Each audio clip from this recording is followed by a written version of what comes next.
The Jake Asman Show will begin shortly. Thanks to all these great Patreon members who help support the show. Get your super chats ready. Jake will be here in just a moment. If you love the New York Jets, this is the place to be.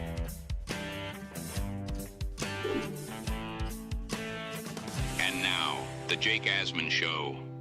Are the Jets eyeing a big trade up for a top wide receiver? The latest intel from ESPN's Rich Cimini seems to indicate that could certainly happen. We'll talk about that and much more. Ryan Sampson from the Gangs All Here podcast with the New York Post is my guest. It is the Jake Asman Show. Football Friday. Let's hit it and get it started. Wish you could have been a Jet, Fernando. Let's see what happens. What's your message to the Jet fans in New York? Jets, Jets. A new chapter for the Jets has started. Aaron Glenn and Darren Muji are tasked with shaping the future of this franchise. Will they be the ones to finally get it right? We will be here for every step of the journey on the Jake Asman Show, breaking down all the storylines, every game, and everything in between. Please subscribe and hit the like button below. Super chats, baby. Cut the line. The Jake Asman Show starts right now. Here we go, Jet fans. Welcome in, everybody. Happy Friday. It is indeed the Jake Asman Show, presented by PrizePicks. Make sure you like the video and you are subscribed to our channel. I want to shout out anyone who listens on either Apple or Spotify. I just heard back from my audio people at HMA, and they told me that the month of March was by far and away the most downloaded month in the history of this show in audio form. So big thank you to everyone who listens on either Apple or Spotify. Just search Jake Asman Show and it will come right up. A big thank you to the podcast listeners. And of course, everyone on YouTube, you can always get the show in audio form. Just search Jake Asman Show wherever you get your podcast. With that, let's say hello to a guy who knows a thing or two about Jets podcast. He's part of the Gangs All Here podcast with the New York Post. It's him, it's Frankie V, and it's Brian Costello. It's our guy, Ryan Sampson, who joins us now. Ryan, the draft is upon us 13 days from now. Thank God. How are we feeling? Thank God is right, Jake. Feeling good. Like you said, happy Friday to you, sir. You are quite the busy man yourself. Watch your new show with Rich and Brandon Tierney. It's fun. It's great information, great insight. And always appreciate you having me on to talk Jets football, buddy. Yeah, we got a lot to talk about, but I feel like I got to start with this. I mean, your guy Tanky V is in the crosshairs of so many different Jet fans. Oh. His Arvell Reese campaign, anti-Arvell Reese campaign. What have you made of that as you're having to go back and forth with him for months on this topic? It's a fun debate, I think. And you know what's interesting, obviously, Jake, is I was talking about this with them on the episode this week, where we're talking about all the recent chatter from Daniel Jeremiah. Now Todd McShay is on the train, and we saw Peter Schrager's comments. They're all saying, look, David Bailey, I'm locking him in to be the Jets pick at number 2. Everything seems to point to that. Albert Breer said that too. I saw this week. I think it's way too much smoke, Jake. First off, that's where I want to start. I think there's too much smoke around the whole David Bailey's being locked in at 2. My guess is that there's something like where other teams are putting out, hey, the Jets are taking David Bailey. And Kaz said it point blank. He goes, you can't believe those reports. That's a coach from another team or a scout from another team that's just trying to piece together their opinion on the Jets and what fits, quote unquote, for their defense. So while I think agents, coaches, scouts from other teams are going to speak on behalf of the Jets, you can't believe these reports 2 weeks out. Why would the Jets telegraph and blast it out for everyone in their sources? Hey, David Bailey's our guy. That's who we're zeroing in on at number 2. I think it's way too early to make that decision and believe those reports. So I think if you believe that report, get ready to be wildly disappointed on Thursday night in 13 days when the Jets end up taking Arvell Reese, if they do. So that's one thing. The other thing I'll say with Frankie is look, he's a man of conviction. He believes in what he sees on tape. I think from Frankie's point of view, I understand the more safe pick in David Bailey, a guy who he believes can get you 8 to 10 sacks right away and can make an immediate impact on this defense and can get after the quarterback. Totally understand that. He believes in the traits. He believes, hey, this guy who led the nation in college football and pass rush win rate, he was one of the best pressure guys in the NFL, college football, and led in sacks. So I understand why he believes in that player. But I think there's something to be said about Arvell Reese and why he's so universally praised. And I believe in someone, and this is just my I've watched a little bit of tape on both guys, and I've also seen the scouting reports on all these guys. Arvell Reese is a very interesting player to me. He's a hybrid. He's really a unicorn in terms of the build and athletic ability he has. I can't get out of my head, Jake, that Arvell Reese, if you can unlock him, and that's a big if, you can really find something special with that kid at number 2. And I also think at the worst, you're getting one of the best off-ball linebackers in college football last year. Him and Sonny Styles both play that off-ball linebacker position extremely well. But I think Arvell has shown enough traits where you're like, this is interesting. How do we make this work with our defense? So I think Frankie's believing in the more safe pick, and I understand why it's a safe pick.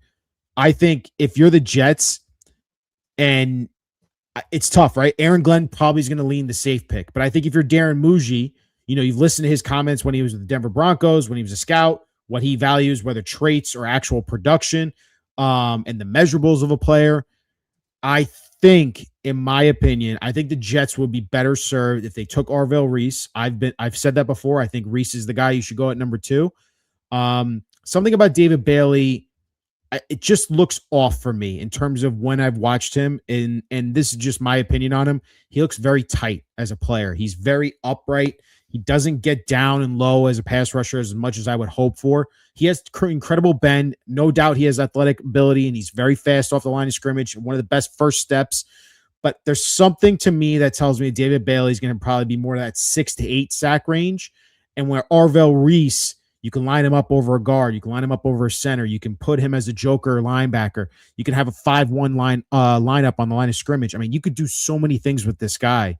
And I think you can have really a lot of fun if you're Aaron Glenn trying to scheme up packages for this kid to take advantage of those, mismatches.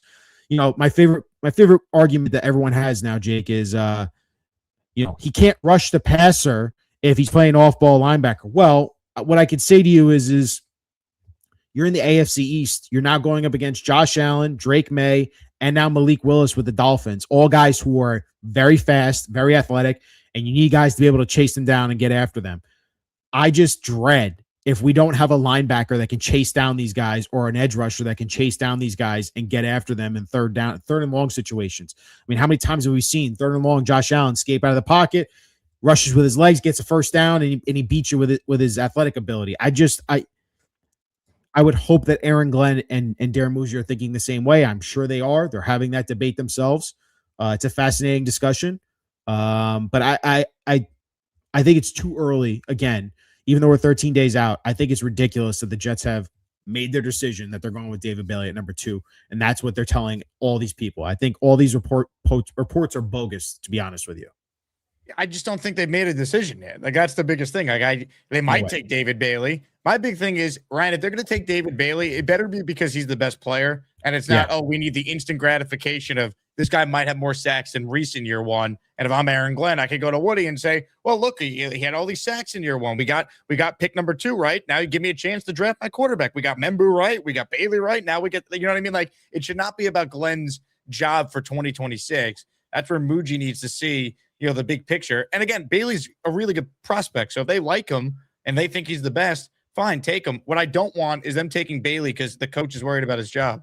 Right. He's worried about his job, and he's worried about how much of a project Reese might be for him, where he's like, I don't know if I can develop him into an 8-sack guy year 1. It's like, no, that's not what you should be focused on. What you should be focused on is, first off, Aaron Glenn, you're calling defensive plays again. So you have to now get ready for that whole head case and problem that you're going to be dealing with week to week, changing your scheme and how you're going to handle Josh Allen, how you're going to handle Malik Willis week to week, right? Like, that's going to be his focus week to week. Arvell Reese, I think, can just be such a fun player for him to have on that defense. He's a smart football player. I think it's ridiculous, all of the off-field conversations I've seen with David Bailey's got character concerns. Dude, no one knows. Like, the only people that are going to know are the scouts on the Jets and all these other NFL teams who are talking to the Texas Tech coaches, who are talking to the Stanford coaches, which Kaz brought up. Frank Reich might have the inside track on David Bailey's background. Frank Reich was part of Stanford. There's some crossover there. So he definitely knows the people over there, Stanford too, and can easily make a phone call and say, Tell me about David Bailey. What do I need to know about him? Like, what do the coaches think about him? Is he coachable? Does he have character issues? And they'll figure those things out. They'll have the inside track on it. They'll have those answers, and they'll weigh that heavily at pick number 2. But I agree with you, Jake. You can't be scared. You cannot be scared to say, we're not taking the best player. I'm taking the more safe player because I believe that's going to help me keep my job for year 3. At the end of the day, your scheme is going to show whether or not you're a good coach, in my opinion, Jake. Like, they have invested heavily in this defense and this defensive front. You saw what they did in free agency. They got a ton of depth on the edge and on the defensive line. They have beefed them up. They got a real captain and linebacker in Demario Davis to center this defense. They've gotten stronger all around on the defensive side of the ball. So now it's on Aaron Glenn to show that he's much better coach than what the corpse of Steve Wilkes was last year, and just show some improvement. Show some improvement that you can actually get your defense off the field and not let these offenses run all over you. On the offensive side of the ball, I'm just happy Aaron Glenn's taking his hands off of it. He's got his quarterback in Geno Smith. He's got Frank Reich, who's going to be basically the head coach on the offensive side of the ball. I think they're going to be heavily invested in the wide receiver position of the draft just because they didn't go after it in the trade or free agency this offseason. I think they're indicating to us as Jets fans they're going to be heavily invested in the wide receiver position in this draft. They might take more than one, if anything, just because they need bodies in that room, in my opinion. So I think that's really where the focus has to be for Aaron Glenn is, how do I improve this defense from day one? Take the best player, in my opinion, and everyone else's opinions that's out there in terms of grading all of these players. Orville Reese is the number 1 player in this NFL draft. Go take him, man.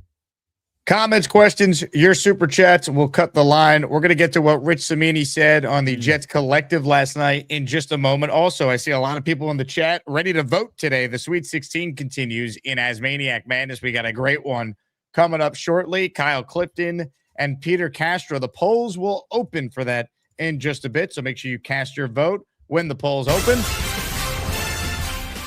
Greatest tournament in all sports, ASMANIAC Madness will continue. I also want to share Football Friday giveaway. The great Chad Pennington, a signed Pennington helmet, is up for grabs at the end of today's stream. And when you enter for the signed Chad Pennington helmet, you'll be entered in the raffle tomorrow morning, 11 a.m. start time for the show, for a signed Joe Namath helmet, signed Darrelle Revis helmet, signed Braylon Allen jersey, and a signed Anthony Beck jersey. So this is your last show to have an opportunity to be entered in the weekly raffle, which will be tomorrow. And when you enter, you qualify for the Chad helmet. All right. One final Frankie V related topic. Did you see someone made this on X? I had to bring this to your attention. Oh, I did not see this. Pretty good. No, add some context to this for me, just so I understand why he's SpongeBob SquarePants right now. Ronald Mexico tweeted this, but his brother went to Harvard. Bro, please take him at 2, please, in response to an incident involving David Bailey in college. I mean, that's world class right there. That is, I think that's Frankie's new profile picture, if anything, right there, Jake. You got it. Did you send that to him? Yeah, I just saw this before the show started. I haven't even had a chance. You got to DM that to him or text that to him. Give that. He's gonna make that his profile pic now. I'll send it to him right now. Yeah, it's he caused a lot of controversy in the Jet space. We got him and Joe Blewett duking it out on my show last week. I saw that. That was a fun conversation between the two. Look, I think it's a fun debate again between Jets fans of who do you take, Orville Reese? Do you take David Bailey? No one knows, right? Like no one actually knows who's going to be a better player. We're going off of scouting reports. We're going off of film, what we've seen from the player, stats wise, what they put up. It's just really unfortunate, Jake, that the 1 year the Jets have the 2nd overall pick, obviously in 2021 they did as well, but the 1 year they have the 2nd overall pick, that there's no great quarterback class and no great quarterback to take it to. And also there's no great prospect after that number 1 there's overall no obvious pick. One. Like last There's year was no like obvious Abdul Carter, pick. Will Anderson. Yeah, like we have those years. This year there's a big, like Reese can be that player, but he's not right now. You're projecting, You're projecting. And if Caleb Downs played a more premium position besides safety, that dude, I would argue, might be the best player in this entire class. Like that's how muddied this entire draft is. Like, and it's non-premium positions like Sonny Styles.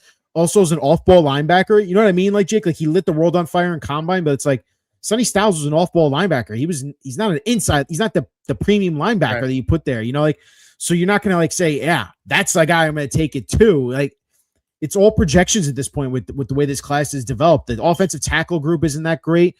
The running back is obviously Jeremiah Love. He's special. You can argue he's the best player in this class, but you shouldn't invest a premium position at running back. I believe in that fully in that philosophy. You shouldn't take one high in the first round. And it's just a weird draft. Part of me is like, whatever happens at 2, I'll be fine with Jake. And I think you might feel the same way, whether it's Bailey or Reese. It's like, I can live with the pick. It's really going to come down to that second first round pick, how the Jets can actually make an impact. Do they take a corner? Do they take a wide receiver, one of the big 3? If they fall, do they get aggressive? Like you said, heard from Cimini. Do they go trade up? I am very interested in how they handle that 16th pick. And then even more so, 33 and 44, there are no clear answers there for them with those other 2 picks in the top 44. But this is their chance. Like this is their chance to actually change the roster, get some real starting players, and hopefully build this thing up from the ground up the way they've been trying to. It's fun. It's fun and exciting to talk about these things as we're getting closer now. I think that is well said and kind of ties in nicely to where we're going next, because could the Jets use that second first round pick, the 16th overall pick, and package that to move up? This was Rich Cimini on the Jets Collective with me and Brandon Tierney last night. Bring up a very, very interesting point about could they trade up to get one of those receivers? I have heard a little buzz, around the league that if there's a receiver who's kind of hovering, one of those big 3 receivers, then I think it's feasible that the Jets could make a move up to grab one of those guys. Yeah, we got a little Cimini buzz here, Jake. Let's go. I'll tell you what, the big 3, I believe, that Rich is referring to would be Carnell Tate of Ohio State, Jordan Tyson of Arizona State, and then the last one would be Mekhi Lemon of USC. We've heard that they like Omar Cooper Jr. We know they've done a lot of homework on the other wide receivers, but it feels like there's the big 3 that I just mentioned and then maybe a perceived drop-off. I wonder, given the fact the Jets do have these extra picks and they've done nothing in free agency or in any trades to this point to address wide receivers, so it's a huge need. I wonder at what point would they pull the trigger? Is it only for one guy? Is it for maybe 2 of the 3? Do they like just all 3? Do they think that, hey, maybe one will just be there at 16 so they don't have to do it? The one guy I would definitely trade up for, I would move up for Carnell Tate. I think I will stick and pick and take my chances for the other 2. I like Lemon a lot, but I don't know if I want to trade up for a 5'11" wide receiver who's probably going to play predominantly out of the slot. Tate's the one guy that I would love to see them go up and get if he gets by Cleveland at 6, and you can call the Commanders up and say, hey, Washington, you don't have a second-round pick.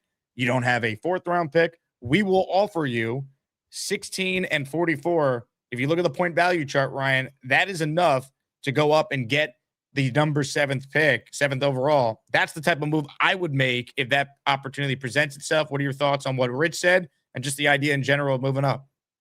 Well, I think thank you for even asking that question and getting that out from Rich, just the answer on how they view wide receiver in this class.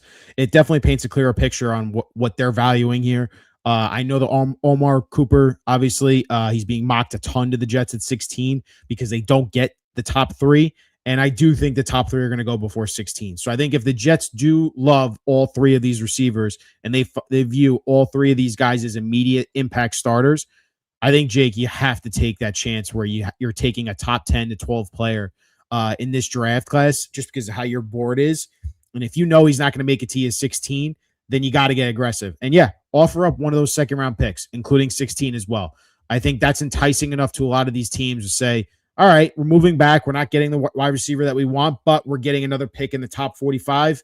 Let's do it. I think the Jets have to be smart and careful. I think Darren Muji, as you've seen before, really great with his trades, not involving the draft. Now let's see how he does with the actual draft and capital he has and how he can move around. In my opinion, I think you cannot go wrong with any of these 3. In my opinion, like Tate, I think is great.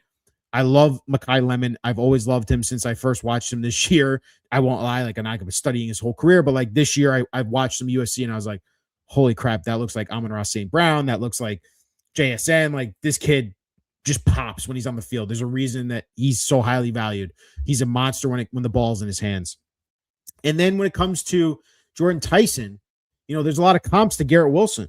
Like, people call him like a bigger version of Garrett Wilson. I think he's only like an inch or two taller than Garrett Wilson, but like, that to me would be exciting. If Jordan Tyson falls at like you said, maybe he falls to like 11 or 10, and the Jets can slide there, and it's like, hey, we got two second-round picks. You want to take one of them in 16? Like, we want to move up. We really love Jordan Tyson.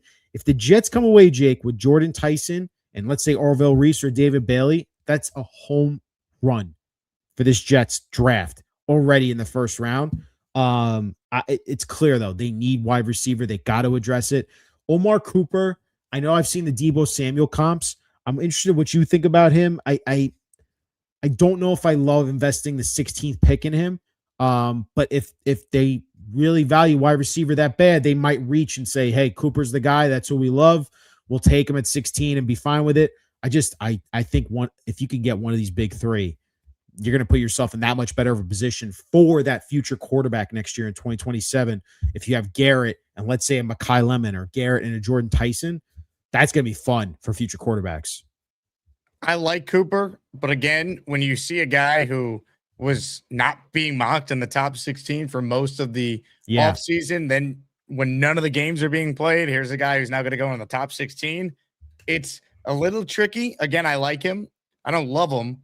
I think I'd rather than be aggressive and go and get their guy within reason, right? Like, obviously, if it costs more than what I'm suggesting, 16 and 44, I don't think I would do it. Like, if they want 33 in a trade up, I don't think I would use 16 and 33 to move up. That's too much for me. But my broader idea is if they trade up using 16 and 44, they then trade out of 33 and recoup what they essentially just gave up, acquire a third-round pick, which they don't have this year.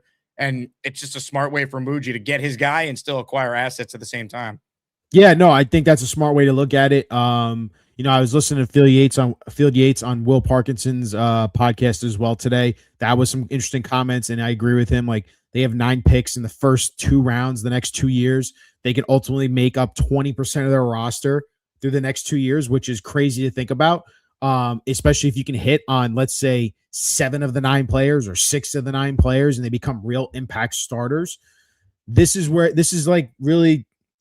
gut check time for the Jets. Like, if you have an opportunity to get a world-class wide receiver that you think can make an actual impact on this offense, because the Jets need it right now. They don't have a wide receiver too. Go get him. Go get Mekhi Lemon. Go get Carnell Tate. Go get Jordan Tyson. And if any one of them slip to 13 or 14, you have to be ultra aggressive, Jake. Offer 16, offer 44. Go get your guy. Don't let anyone else slip in front of you to get him. I think it's a fait accompli, to be honest with you. I don't think Mekhi Lemon's getting past the Rams at 12. They seem to love him. Everyone's mocking Mekhi Lemon to the Rams. It just reminds them too much of Puka Nacua and JSN and those type of receivers. So, which speaks also to the fact that they might be trading Devontae Adams, which is crazy to me. The guy's coming off an amazing year. We figured you want to be all in on Devontae Adams and Matt Stafford and Puka Nacua. And I know Puka's doing with the off-field issues, so maybe this gives them a little bit of leverage. But I don't understand why you'd have Puka off the field issues. You'd want to trade Devontae Adams, and then you still want to, like, you want to draft Mekhi Lemon. It's like you might only have Mekhi Lemon if the other two things come to fruition, where you trade Adams and you end up, Puka, let's say he gets suspended or he's like really in bad issues. I don't know. I'm just speaking out loud, like hypotheticals here, but I just think it's interesting that it seems like they're going to be all invested in the wide receiver position too at 12. There's definitely a lot of competition. I've seen some rumors today. The Browns are really interested in Carnell Tate. And that the Eagles, I saw something like the Eagles might want to move up for Jordan Tyson because A.J. Brown is 1.5 feet out the door. So it's fun times right now on social media with all the rumors and Diana Rossini meetings. Well, I can confirm that Rich Cimini was not in a hot tub with Aaron Glenn at the. I can confirm that with Paz too. It's funny how we both do shows with the Jets beat reporters. I love it. Phantom Green and White in the raffle for one signed Chad Pennington helmet at the end of this stream. Make sure you enter. It's a Football Friday. We're manifesting a successful Jets draft. Pennington, certainly a great New York Jets draft pick back in 2000. Ozzie Fullers in the Asmaniac raffle for one as well. So we got two so far during this show. Barbarossa with a super chat. When it comes to wide receivers, what assets are we trading and who are we eyeing? If we're trading up for anyone, I'd want a blue chip like Down/Styles. So I would trade up for Tate. He might not be a blue chip, but I think he's really, really good. And given the fact that receivers are now making over $40 million a year and solid players like Alec Pierce are making almost $30 million a year. Crazy. He's making just as much as Garrett Wilson, if not more. It's insane. It's a premium position now. Like the money, it just shows you. So yeah, I mean, ideally, you don't want to have to trade anything to get a number 2 wide receiver in this offense, but that's where the league is headed. And I'm all about did you see this, Jake? Breaking news. Ooh, give it to me. Packers are trading Dontavian Wicks to the Eagles for a 2026 5th-round pick and a 2027 6th-round pick, according to Adam Schefter. So that means AJ Brown might be on the ropes to leave now. Well, also, he was a name for the Jets, if you remember. Yes. Cimini reported a few weeks ago, Wicks was a guy that could potentially be dealt, and the Jets were a team to watch there. So it's the Eagles that end up making the trade. Maybe they don't go Jordan Tyson. Maybe they know they can't trade up for Jordan Tyson now. I don't know. This is interesting. Speaking of wide receivers, we get breaking news now. That's cool. That's cool. Yeah, he's. I mean, Wicks is probably what, a 3 or 4. I mean, he's very. Yeah, I would say he's a good 3. I think he's a good 3. I think he's had some drop issues in his career, but he's got the athletic ability to be like a 1 if you believe that enough. Like his physical stature and the way he's built like a number 1 wide receiver. He just has drop issues. That's his real issue, and he does have some health concerns as well. But interesting. The Eagles now have Hollywood Brown, Elijah Moore, and they traded for Dontavian Wicks, and they still have Devonta Smith. All signs are indicating that the Eagles are going to trade AJ Brown, that he's going to get his wish that he wants out. He's going to get out. Yeah, that's just interesting. He'll be a Patriot, and Dino Rossini will be the first to report it, I'm sure. Barbarossa checks in. When it comes to a wide receiver, what assets? So I already read this answer about Tate, but Downs and Styles, if either one of them starts to slide, would you be willing to trade up for either? Downs, yes, because the Jets need a safety, right? Like the Jets need an actual impact safety. And again, I believe Caleb Downs would be like a Kyle Hamilton for this Jets defense. Like he is that good. He would immediately upgrade this Jets defense in the back end. You'd have a captain, in my opinion. The guy is a leader. The fact that Nick Saban praised Caleb Downs when he was at Alabama, called him one of the smartest players he's ever coached. He's a football family guy. His brother Josh Downs, obviously wide receiver. This would be a home run, in my opinion. And Caleb Downs, let's say slid to 10, Jake, again, or 11, in that range. The Jets traded up, again, offered 44 and 16 to go get Caleb Downs. I think, Jake, if you ended up with Caleb Downs and Arvo Reese, or Caleb Downs and David Bailey, your defense would immediately become a top 15 to top 12 unit in the NFL because it's that good. You're adding immensely amount of talent to that defensive group. And I think Aaron Glenn would have a lot of fun. Caleb Downs would be his Brian Branch type safety when he had him to Detroit, when they took him, remember, when they took him high in the draft. They used Branch all over the field, and you've seen how impactful he's been for that Detroit Lions defense. Caleb Downs would be a home run pick for the Jets if they ended up trading for him, like let's say in that 10 to 12, 10 to 13 range if he slid down there. Hit the like button if you're just tuning in. Comments, questions, super chats. They cut the line. We are presented by PrizePicks. Use my link and download the PrizePicks app. Use code HMA. Play $5. Get $50 instantly in lineups. Here's the lineup I made for tonight's Knicks-Raptors game. Brunson over 24.5 points. Emmanuel quickly back at MSG over 12.5 points. So Brunson over 24.5. Quickly over 12.5. This is a 2-pick power play over at PrizePicks. For anyone, by the way, who's a golf fan, they got a ton of great odds for the Masters. You can check it out. $10 to make $30. That's what I'm rocking tonight for the Knicks and the Raptors. Make your own lineups over at PrizePicks. Again, promo code HMA. When you sign up, use my link in the description. And, of course, enjoy the bonus of $5 for $50 instantly in lineups. Comments, questions, super chats. They cut the line. Jet Eyes View in the raffle for one, writing in the following, quote, only Bailey and Downs were referred to as the boogeyman during a live college game the entire 2025 season because of their freakish, elite, and violent play style. Not Reese, not Bane. That's why, in my opinion, they both deserve the number 2 pick. So, I'll say this about Ruben Bain. That guy's a friggin' animal. Like I would not, like, I'd be scared standing next to Ruben Bain. Like the whole short arms thing. Like, yes, it's a real thing.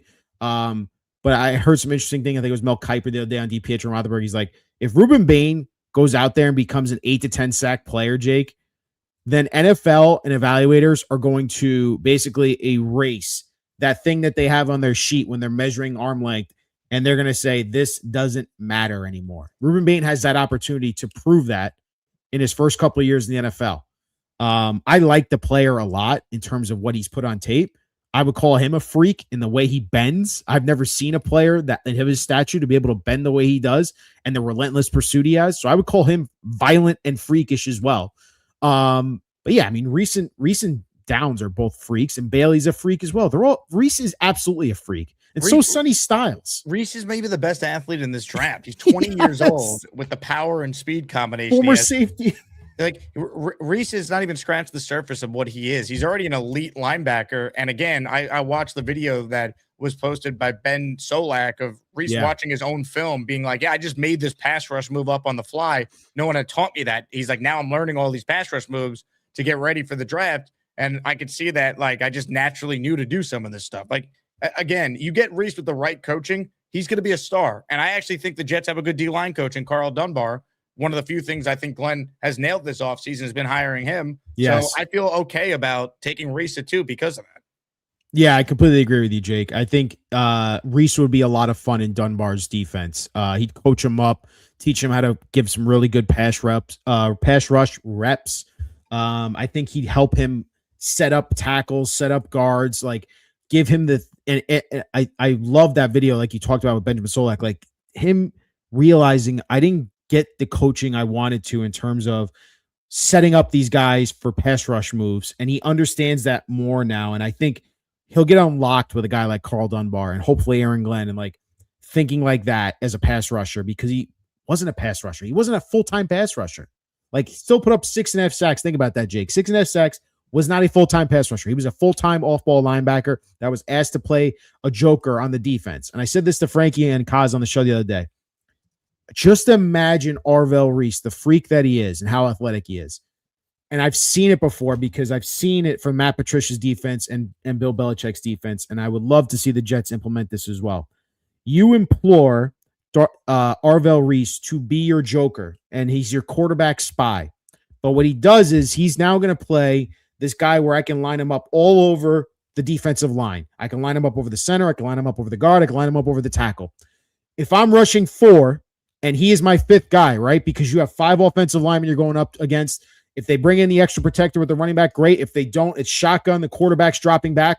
You have 4 against 5. But I have that 5th guy who's Arvell Reese, and he sees his guard that he's lined up over, pass block, set back, and he's turning his head to the right because he knows his tackle needs help with the edge rush. As soon as he turns his head, if I'm Carl Dunbar and I'm Aaron Glenn, I'm literally telling him, as soon as he turns his head, you're bolting. You're going right after the quarterback. That is next level stuff that you can do with an Arvell Reese because he's that smart cerebrally. He understands offensive line concepts, pass block reps. He understands where he's supposed to be in the defense. If he's supposed to be a spy for the quarterback and he's just waiting for him to break the pocket, but he sees the guard is pass setting too hard on the tackle, there's my lane. Take advantage of it. And before you know it, he's going to hit the hole so fast because he's an athletic freak that he's going to win that rep. And then he's going to end up being in the quarterback's lap. That's the next level stuff that you can do with Arvell Reese. I can't do that with David Bailey. And I mean that in all the respect in the world. David Bailey is a pure edge rusher, and that's great. He's going to be a very good player in the NFL. I have no doubt about it. But I know that I can do some really cool things that are next level. Stuff that I've seen Micah Parsons do when he was with the Cowboys year 1. They lined him up as a middle linebacker a ton. I worked at ESPN. I worked on Sunday NFL Countdown. I did so much film work with Teddy Bruschi and Rex Ryan on Micah Parsons' rookie season. I will not forget this because it was drilled in my brain. This guy was doing unreal, freakish things that linebackers never have done before, where they lined him up over center and guard, and then he would drop back like he's going in pass protection because he sees the quarterback drop back, the center or the guard would he's not coming. I'm good. I'm going to set up now, help out my guy over here that needs some help, a tackle or guard. And before you know it, Micah would see it. Boom, he's gone. He's winning his rep, and he's in the quarterback's lap. That, to me, is so tantalizing and would be so much fun to watch. And the film breakdowns you would do on your show, Jake, and stuff that I would see and get to post as highlights, I'd be like, holy shit, the Jets might have gotten themselves like a real NFL like bully. And you want to talk about beast mode, bully mode, whatever you want to call it. Arvell Reese could do that for you, and he's so smart. The guy came from Matt Patricia's defense. I cannot state that enough. He was the joker in his defense. That it takes a very smart NFL player to play that position. He's playing as a 5-1 front. Think about that. He's the one solo linebacker on the second level. If I'm rushing 5 with my defensive line and outside linebackers, he's the only one that's playing in the middle of the field, and he's reading everything. If they're running to the right, he's reading the offensive line. He's going. He's making the play. Like that, this guy can do it all. So again, it's tantalizing. It's fun. It's like, I hope the Jets are viewing this the same way in their room, and they're saying the scouts are like, this is a can't miss guy. It's a once in a lifetime guy. Like, go get him. He's going to be fun to coach. He wants to be coached. He wants to learn. That to me is just why I'm so all in on Arvell Reese. Yeah, I don't know. I get excited talking about this, man. It's fun to talk about this. You know, this is our time, man. This is when we get excited as Jet fans. Unfortunately, no, it's our Super Bowl. It's our Super Bowl. One day we'll get excited about games in the regular season once again. Past September, please. Past September.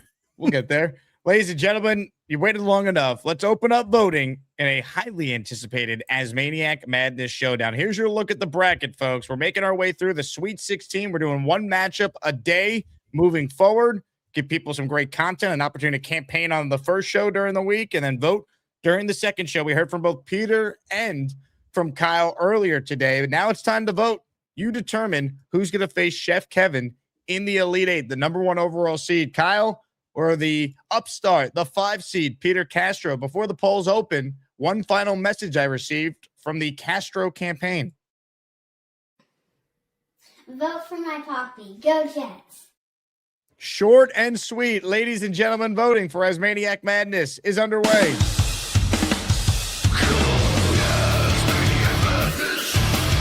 Who's gonna be the best of the bunch? ASMANIAC Madness. You get to pick the ones that make the show rock. Vote, vote, vote. Your vote determines who advances to the regional final. Super chat from Ted in the signed Chad Pennington helmet raffle for 4. He goes, I'm sold. Reese and Downs, giddy up. If the Jets came away with Reese and Caleb Downs, I know we all want receivers. It'd be very hard to be upset, though, if you're a Jet fan, and that's their haul from night one. Yeah, I mean, look, you'd have to be like on cloud 9, Jake. You're talking about the best defense in college football. I know Texas Tech was right there as the #1 as well. But like Ohio State, they did unreal things last year. These are guys who played in pro-style defenses in recent downs, and I just cannot speak enough about the character that they have, and how smart they are to play in the Matt Patricia scheme and how successful they were in this scheme.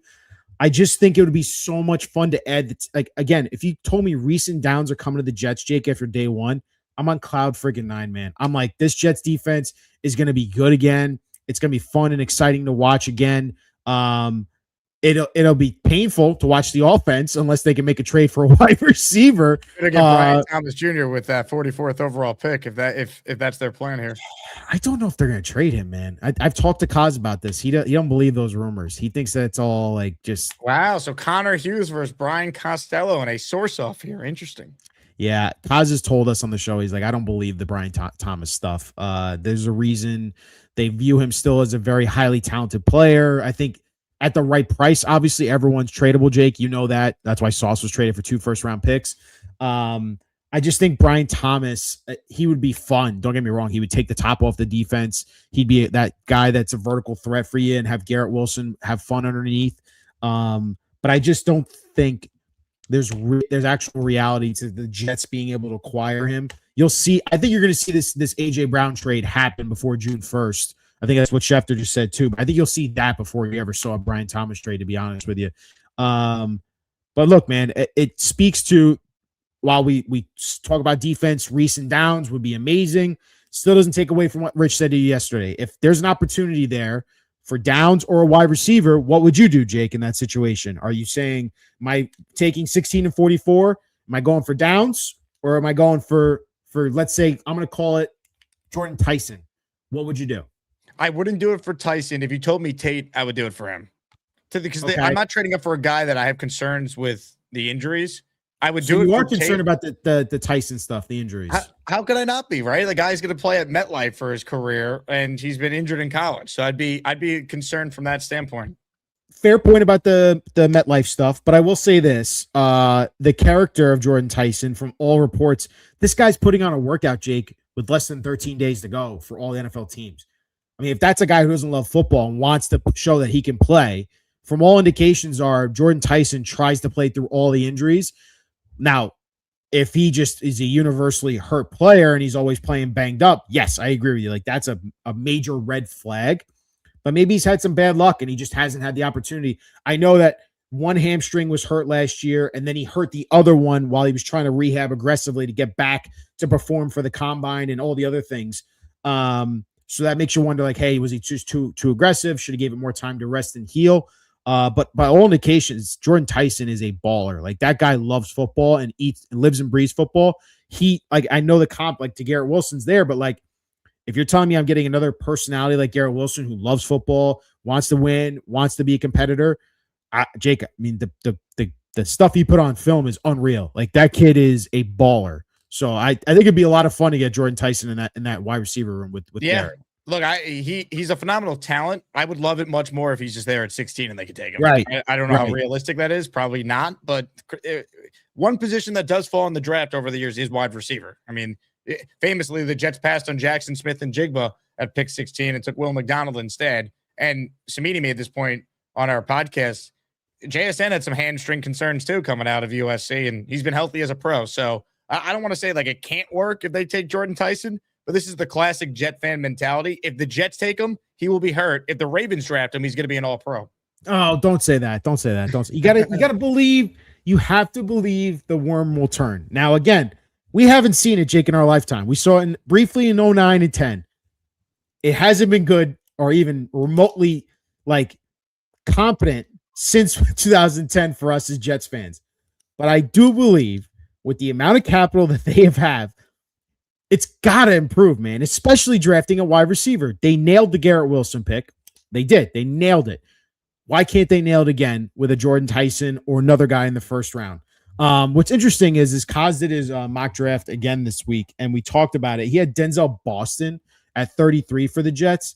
And I was talking to both him and Frankie about second-round wide receivers. There's some recent history in the NFL where wide receivers fall out of the first round and they get picked in the second round, and there's some actual real studs that have come out of the draft. Have you seen some of the names that have been drafted in the second round recently? Well, T. Higgins was picked 33 famously. Correct. T. Higgins was picked 33. Second round last year, you had Jaden Higgins, who actually flashed somewhat last year with the Texans. You had Trey Harris, who is not that great for the Patriots. If you go back 2 years ago, you have in the second round, Ladd McConkey. Obviously, that's an incredible pick that they had 2 years ago from the Chargers. Adonai Mitchell, he's now a Jet. So that's what's funny. He's a former second round pick himself. And then famously for the Jets 3 years ago, you got Elijah Moore in the third round. You know, like it's just they haven't had a good history in terms of drafting wide receiver. The Jets themselves. Well, the Jets have been brutal with the second round receiver in particular. Second round wide receivers. Moore, you already mentioned Mims. I mean, my God, go back further. Devin Smith, Steven Stonehands Hill. Like they have been. Look, the biggest reason they've had this playoff drought is the shitty quarterbacks, awful coaches, all that. But a major reason has been when they've taken their chance to try and find the next Jericho Cotchery or Lavernius Coles, they never find any skill position player that is any good outside of their big swing in the first round to take Garrett, and they got the Breece Hall pick right in the second round. Outside of that, what offensive players, skill players have the Jets added that were not first-round picks that have been any good during this playoff drought? No, I agree with you, man. It's unfortunate the way it's gone for them. But more often than not, a lot of these second round picks do end up panning out at wide receiver. The Jets, just like you said, have had such a dark history there. So if they do end up not taking, let's say, a wide receiver in the first round because the big three don't end up falling to 16, and Omar Cooper is just not worth that pick at 16, and they end up going, let's say, a corner or something like that. I just think that there's enough wide receiver depth for them to get someone at 33 or 44. Like George Pickens is a second round pick. Alec Pierce was a second round pick. There is a lot of talent that you can find in the second round. Christian Watson, Wan'Dale Robinson. There's in recent memory in the second round been more often than not players that hit for you as if you take them. I hate when the Jets, we jet on ourselves, right? Like we become ultra negative when it's like, oh, here we go, we're taking a wide receiver in the second round. It's not going to work out for us. You can't be afraid. This regime has nothing to, like, they have everything to lose, but at the same time, there's nothing really for them to lose because Aaron Glenn has to take swings, take massive swings. Like, I love that Cimini saying, hey, maybe they'll take a swing for a wide receiver in the first round if they fall and they can trade up from 16. Make it happen. There's no quarterback in this draft for them to take. They're not taking Ty Simpson by all indications, even if he fell to the second round. Go get weapons for Geno Smith. Try to make this team as improved as possible, Jake, for 2027 to not lose the big picture where if they draft one of these wide receivers, they get it, impact players on the defensive side of the ball. All indications are by 2027, if they end up with one of those top 5, top 10 picks, they're going to take a quarterback of the future, and they hopefully give them a much better position than what they have in previous quarterbacks with Sam Darnold and Zach Wilsons of the world. We got to hope. We got to hope they get it right, and that's it. Yeah. And if you told me they came away with Reese and Jordan Tyson draft night, I think we'd be excited because you're really swinging for the home run with Reese at 2 and then Tyson at 16. Because Tyson would only be there at 16 if teams are a little concerned with some of the injury stuff. But that could be the benefit for the Jets in that spot, and they could take them and maybe it'd work. That's what you're hoping for in that type of scenario. Some super chats and gifted memberships I want to hit. We're going to get to your calls coming up. Very close battle so far in Asmaniac Madness. Kyle Clifton with the early lead, but this is tight. It's 56-44. Clifton leading Castro. Let me shout out TH3 Entertainment. TH, you're in the raffle for 5. You gifted earlier on the first show, so keep going. You got a great chance to win a signed Chad Pennington helmet at the end of the show. The Jet fans getting a little crazy. Oh, yeah. Here we go. Some super chats. This one is from Snowball, a.k.a. Jets Worldwide. He says, Ryan, in your opinion, who are the players on the Jets who might be traded on draft night in a packaged offer? Yeah, I asked Kaz about this too. I was wondering what could be possibly happen, like would the Jets potentially trade for a quarterback themselves, if they wanted to, let's say on day 3, if they wanted to trade for a Will Levis, or would they wait until after the draft? He said most likely they'd wait till after the draft. But he also said that, Darren Muji said he was going to address the quarterback room before the draft. So stay tuned. The Jets might make a move for Will Levis, or another veteran backup quarterback for Geno Smith before the draft. Players I think that could be ultimately be traded. Pay attention to Jamie and Sherwood's name. Like that's the only one that I really think can make sense. Obviously you can make all your connections you want to the Titans. The Jets would have to eat most of the money. Kaz talked about that as well with us on Gangs All Here. That's the name I think that the Jets could potentially move for a draft pick if they wanted to get off Jamie and Sherwood and say, hey, we're gonna stick. I mean, again, let's say something crazy happens where they fall in love with Sonny Styles at 2. If they wanted to take Sonny Styles at 2 and they said, we don't want to take the chance on Orville Reese, and we're not going to pick David Bailey because we have Styles higher than him. Yeah, I could see them trading Jamie and Sherwood. Why not? Breece Hall, if they draft Jeremiah Love at 2, I don't think they're going to do it, but it definitely could be. If they take Love at 2, it's a conversation. It's definitely a conversation. I don't think they're going to take Jeremiah Love. Imagine they took him at 2. That would be very Giants. By the way, Saquon Barkley. Ryan, if they took Love at 2, why not just keep Breece? What, 2 running backs? Yeah, have them both. Why not? Let's try and have this dynamic. They're not going to do this, but let Breece play a lot more wide receiver. Do a pony package with both guys. Like you want to put your best players on the field. And again, I don't want them to take a running back at 2. I think it'd be a terrible decision. But like everyone's like, oh, they got to trade Breece. I don't know. Maybe we keep him because he's really good at football anyway. Like they're not, again, none of this I think would happen, but it's like, oh, let's trade Briefs for a 5th round pick. Great. Like that's why I don't want to take Love at 2. The reason why I wouldn't do it is because I think you'd be signing yourself up for another holdout where Brees would be like, yeah, there's no chance I'm showing up. Trade me. Like, I'm not playing for you guys. You just drafted my successor at Love. I don't want to be any part of this. He's already ticked off and wants to get paid. So I don't think that would work with Brees in his camp if they ended up taking Love at 2. Yeah, I don't think they're going to take Love, period. What would be your reaction if they took him? Confused. I'd be confused. I'd be like, After all that talk with Brees and like how much you love the player and you decided to actually franchise tag him, Jake, and not transition tag him so he can go negotiate with other teams, I'd be very confused in what exactly Glenn and Muji are doing. And it wouldn't be the first time with those two. Not again, I'm being hard on Muji. I think he's been more sane and obviously better at his job compared to Aaron Glenn. But I'd be very confused if they ended up taking Love. But and they're like, why'd you franchise tag Brees? You could have traded him, or you could have let him get transition tagged and got a pick back for whatever deal he signed in for quote unquote free agency. Well said. Close matchup in Asmaniac Madness. We're going to do some calls coming up in a bit, but a few minutes left with Ryan Sampson. So if you have a question for Ryan, super chat it in, and I will make sure that we put it up on the screen. Ralphie checking in. He goes, how is Downs dropping to 10? He is a historically good safety in a very, very weak draft. Also, happy vote for Kyle Clifton Day. Well, safeties just naturally fall, Ralphie. I mean, remember when James fell? Kyle Hamilton fell to 14. Hamilton fell. Like, this does happen. Like, teams just might not value that position in the top 10, and that's how he could potentially fall to 10, and then the Jets could do the Brian Costello suggested trade-up. Yeah, no, you're hitting the nail on the head there, Jake. And I would say that to Ralphie as well. Safeties are not valued as highly as we all think they are. No matter how superb that the team might view him as a talent, I don't think it's out of the question that Downs would slide out of the top 10 just because teams might go, I need to take an offensive tackle, one of these tackles before him, or I need to take one of the wide. If all 3 wide receivers, Jake, go in the top 10, and you talk about Styles, Reese, Bailey, that's 6 players right there with Mendoza's 7. So now you're talking about 3 more players. What happens? 2 of them are tackles, and I don't know, Sadiq or Jeremiah Love.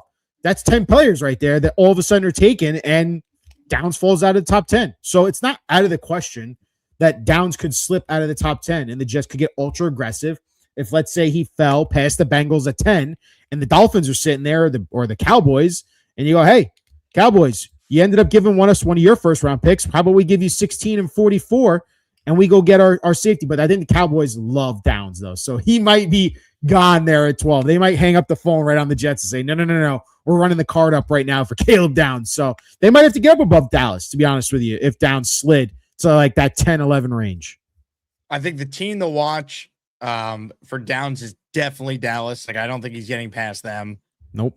For the receiver conversation, I think you have to get in front of Miami at 11 and the Rams at 13 if you're the Jets. Like, if like they're trading up with the idea for Downs, you're right. You got to get in front of Dallas. I think you got to get in front of Miami at 11 after they traded away Jalen Waddle to make sure you get one of these receivers if that's your plan.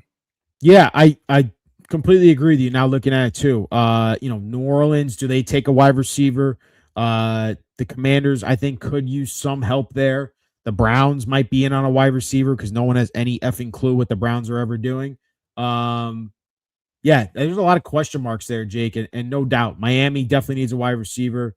And yeah, the Rams, by all indications, are getting mocked Mekhi Lemon over and over and over. So if the Jets want to be aggressive, like you said, you got to get to that 10. You got to get to that 10th pick. If the Bengals are not interested in Caleb Downs, I'd flirt with that idea. Like that again, Jake, imagine Reese and Downs as your first round. If Glenn superpowers are calling plays, you got no excuse, buddy. You got no excuse. Kyle right, Clifton. I'm sold on Reese. No, go ahead. So one hypothetical here. Let's say that the Bengals take Downs at 10. You didn't end up trading up for him. You stay at 16, and then they ended up with Tyson at 16. Would you be on cloud 9 if they ended up with Reese and Tyson 1 and 16, and they get to keep 33 and 44? Oh, that'd be really exciting. Yeah. 100%. 100%. Because like if I'm trading up, I would only do it for Tate. Tyson, I'd be a little concerned about Again, we talked about the injury stuff, but at 16, I'd understand the swing. Like, again, you're betting on a guy who is probably a top 8 player in this draft. You're getting him at 16. Would you take Kenyon Sadiq at 16? So I liked Sadiq, and then I had Joe Blewett on this week, and we did a film review, and he kind of talked me off of that. I would take him if he's there at 33. I think 16 is a little too rich for him. Okay, I understand. I got you. Kyle Clifton writes, and I'm sold on Reese, but really today I'm just here for the dawn of the Cliftonian era. Make sure you vote Kyle Clifton and Peter Castro in action. ASMANIAC Madness is underway. Make sure you vote to make your voice heard. We'll get to the madness shortly. This one is from TH3, who says, hoping for Reese at 2, Tyson at 16, or a trade up for a sliding prospect. Also cool with picking Tate at 2 and best player available at 16. I don't think a lot of Jet fans would be that pissed if they actually took Carnell Tate at 2. I don't think they will. Cimini would be shot it down when I brought it up last night to him, but the Jets have done way worse than taking a like legit solid, he's going to be 1,000-yard wide receiver every year player in Carnell Tate. You know who would be ticked off if they took Tate at 2? Tanky V. Tanky V. He'd be furious if they took Tate at 2. I'm glad Cimini shut that down. And I also would say stop listening to Jeremiah throwing hypotheticals out there about the Jets would be, I would take a swing at Tate at 2. It's like, come on, man. Like, I don't think the Jets would do that. They know. You know what bothered me about those comments? He's like, well, if Carnell Tate was 2 or 3 inches taller and he ran a little, it's like, well, he doesn't run that fast and he's not that big. Like if Ty Simpson had 15 more starts, he'd probably be second overall to the Jets, but it's like, he doesn't. Like, we got to evaluate these players based on like the facts. Zach Wilson wasn't an asshole and sucked at football. He'd probably be a great quarterback for the Jets right now.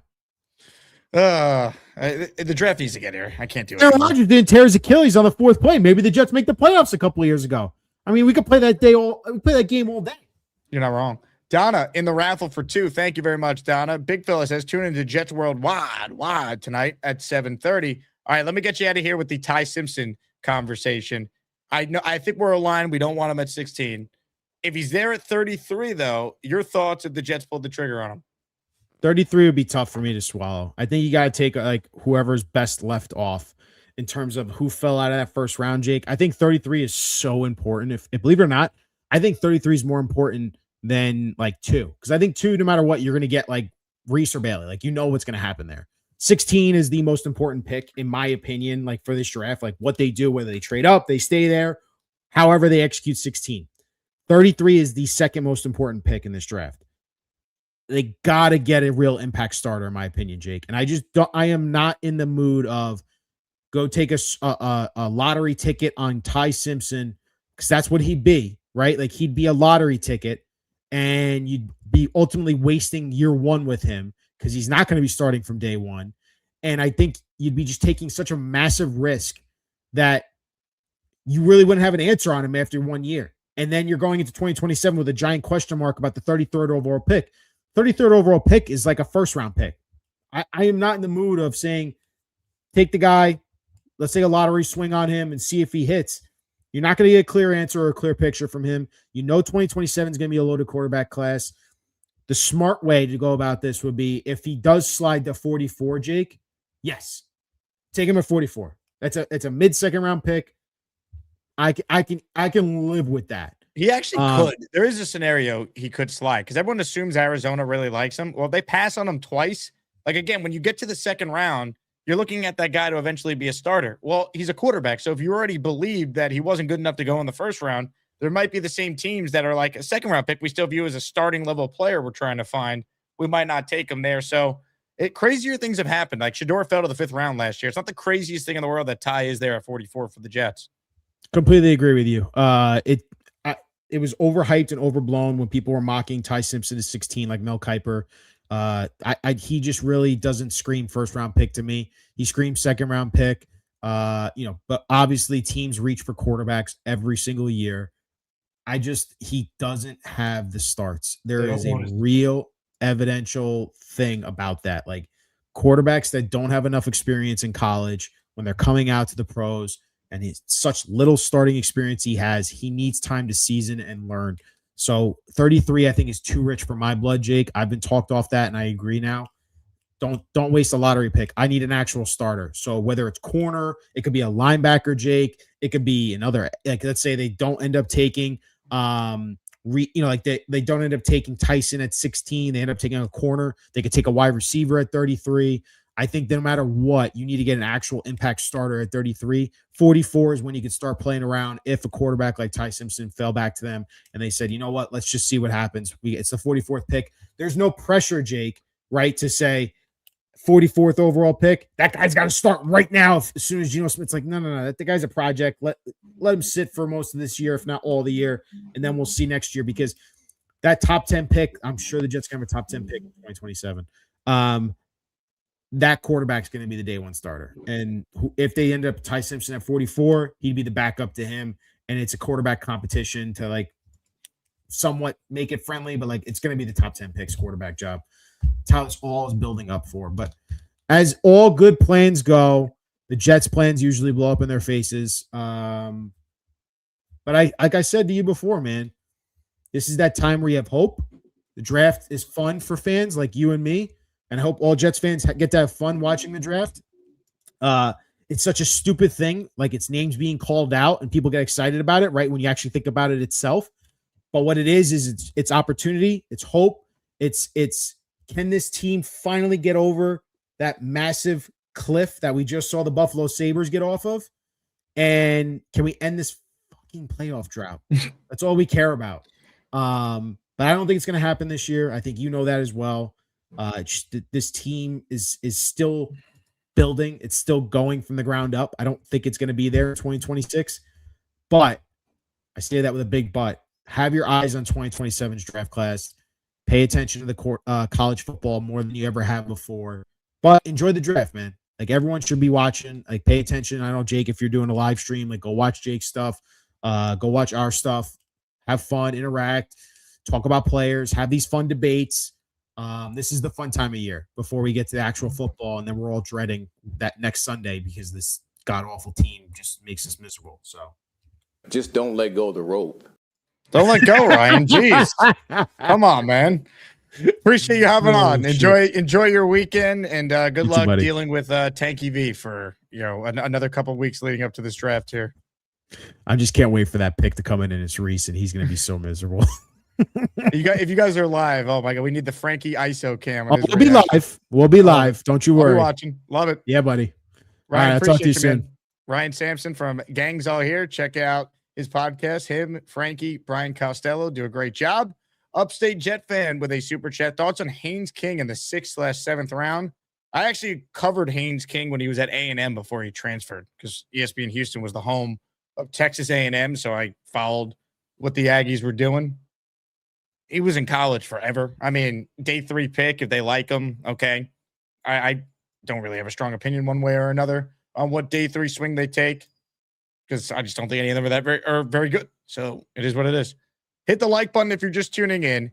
Comments, questions, super chats, cut the line. Chad Pennington signed helmet at the end of the stream for anyone who enters tomorrow's the weekly raffle. So when you enter for the Chad helmet, you'll be placed in the weekly raffle with everyone else. For the signed Joe Namath helmet, signed Darrelle Revis helmet, signed Braylon Allen jersey, and a signed Anthony Beck jersey. All right, before we get to your calls, let's talk about our sponsor, IndaCloud. It's been quite the week on this show, and when I need to unwind, that's where IndaCloud comes in. If you don't know what IndaCloud is, it is a fully legal online cannabis dispensary with gummies, premium flower, pre-rolls, and my personal favorite, the zero sugar THC sodas. Take a look at what I have right here.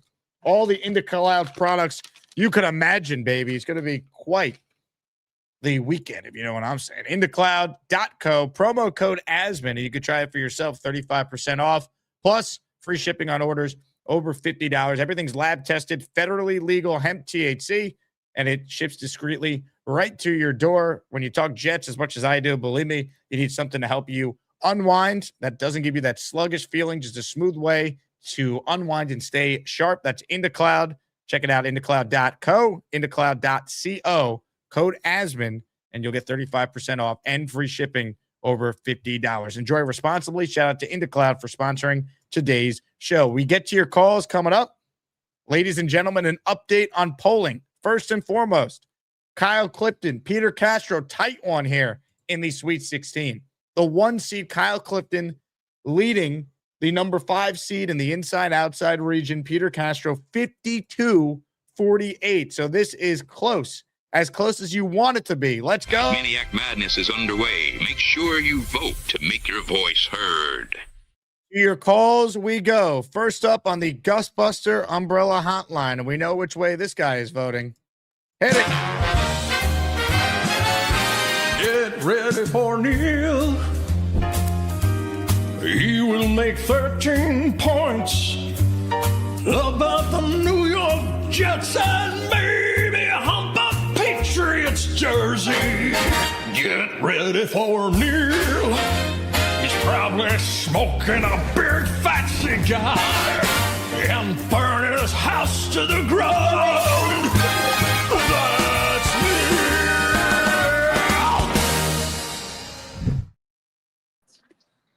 What's up, Jake? Hello, Neil. Boy, oh boy, oh boy. If I hear another, I'm Bang, it's Sonny Styles. Oh, no, I like that. Oh, no, I like that. That's right. Let me just say, Ryan lost me when he said we don't going to pick a quarterback this year. He lost me right there. Because if we would have taken Shedeur Sanders in the 5th round instead of Mawuga or whatever linebacker sat the bench last year, we'd at least have something to discuss. Hang on a Ladies and second. gentlemen, Neil. I'm here. Are you there, Neil? Did we lose you? Yeah, I'm here. No, I had a phone call. I let it go. I just want to make a couple points. First off, Well, Neil, this is last stunning. year, Kyle Clifton has paid $50 to send you to the hole. You will not be making any more points. Now look what you've done. No more protection from the Asmaniacs. Had to pull you out of the chat and cast you down with the sodomites. Some time in here will feel like you've been run over by the lane train. You understand me? You catch my drift? Give them another 24 hours to think about it.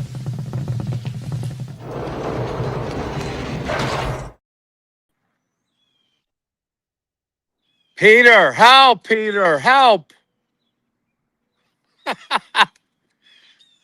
Hello?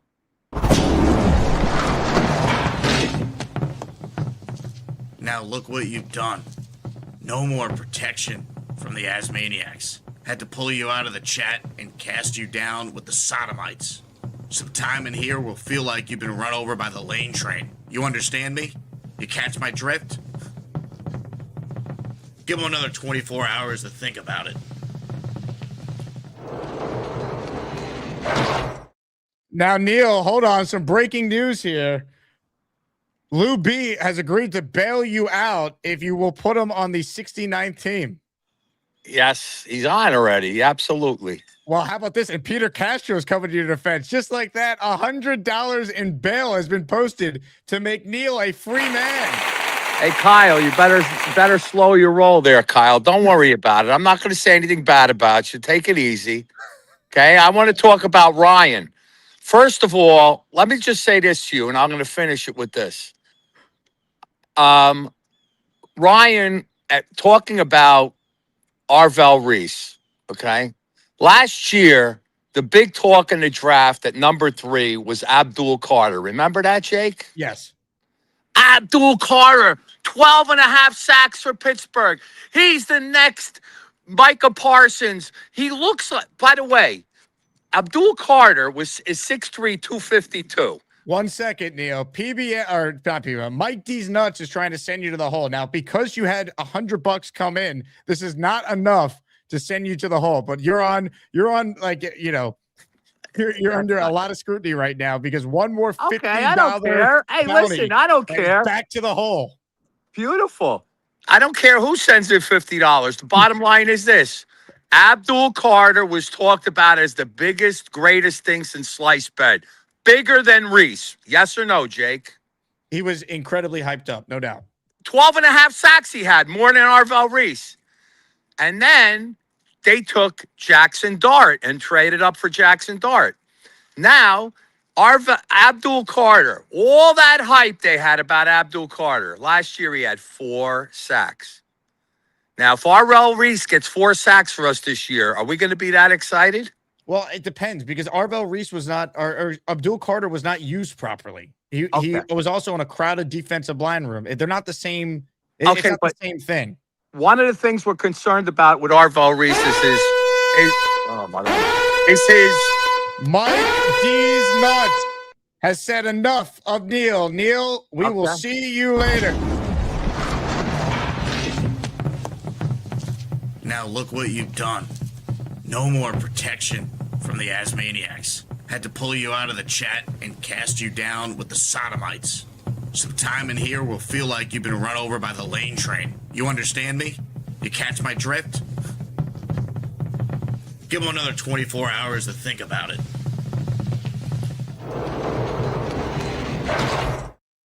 Will anyone bail out Neil this time, or will Neil spend the rest of the show in the hole? Neil, this is a stunning turn of events.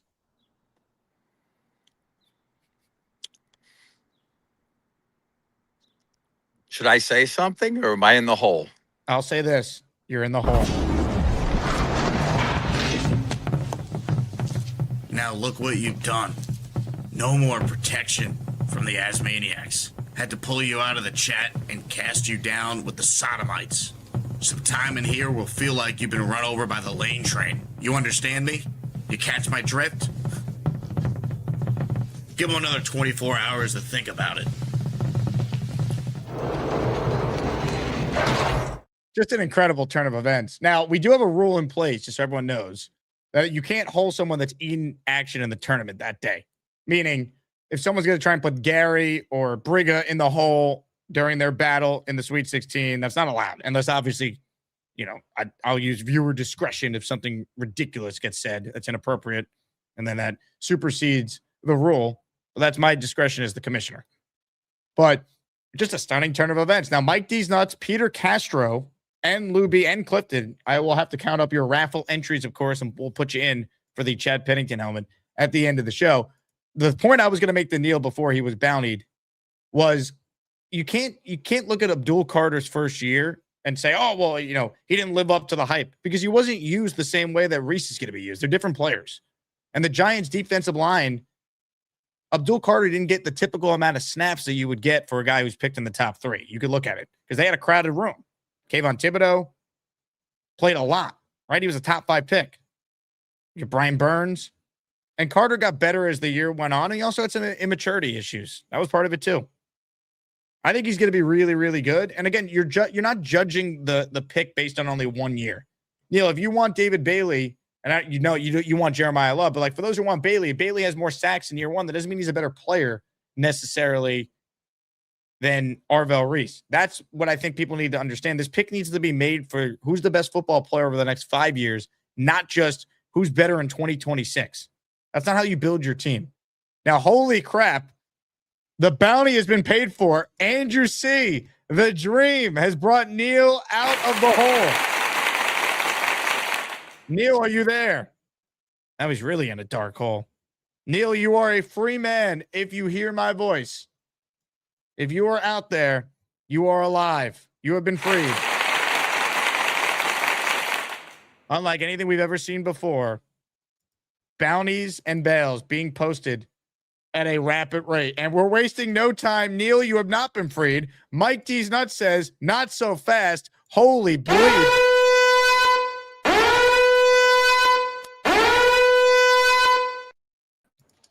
Neil, you have not been freed. Mike D's Nuts immediately, as you called in, has sent you right back to the hole. Okay.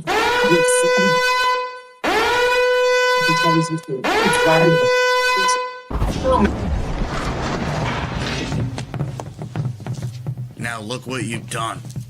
No more protection from the Asmaniacs. Had to pull you out of the chat and cast you down with the sodomites. Some time in here will feel like you've been run over by the lane train. You understand me?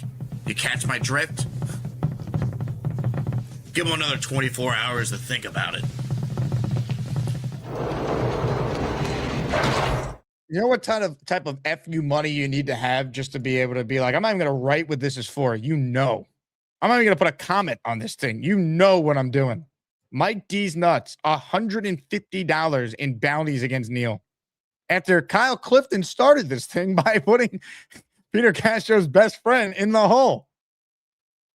I've never seen anything like this. Now, I know exactly what I need to now do. Mike D's nuts, you certainly have earned this to be played. My God. These nuts. And then I shall also play this. Hey, thank you, Mike D's nuts. Hey, for another gifted membership. Hey.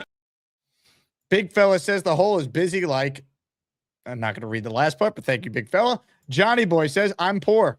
So am I, man, but I'm a lot richer now thanks to everyone who's putting people in a hole and then posting bail. Sam wrote in, Neil ain't wrong on Malinoa. Muji picked the wrong guy. Yeah, I mean, he picked the wrong brother. You're right, because his brother this year is going to be a top 10 pick. Different players. The Malinoa the Jets drafted is a linebacker. The Malinoa that's going to go in the top 10 is an offensive tackle. But look, the Jets day 3 last year was an abomination. That needs to be cleaned up.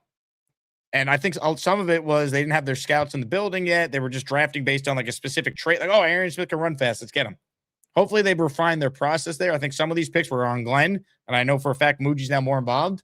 So let's see what it looks like. But that's on Muji too. He's the GM. Ralphie writes in, Neil hasn't been in/out of the hole so much since his wedding night. Hey now, family show. Oh my goodness gracious.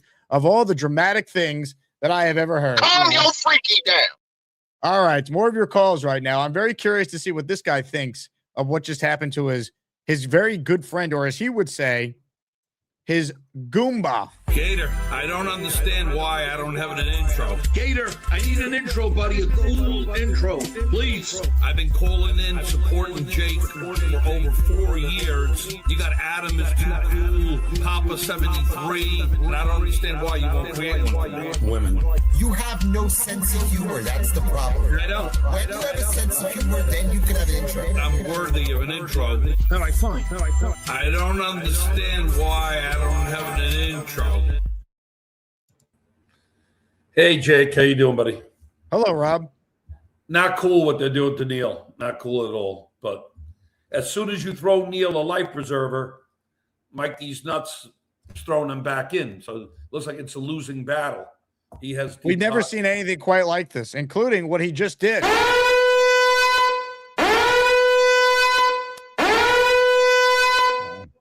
Rob, to the hole you go. Now look what you've done. No more protection from the Asmaniacs. Had to pull you out of the chat and cast you down with the sodomites.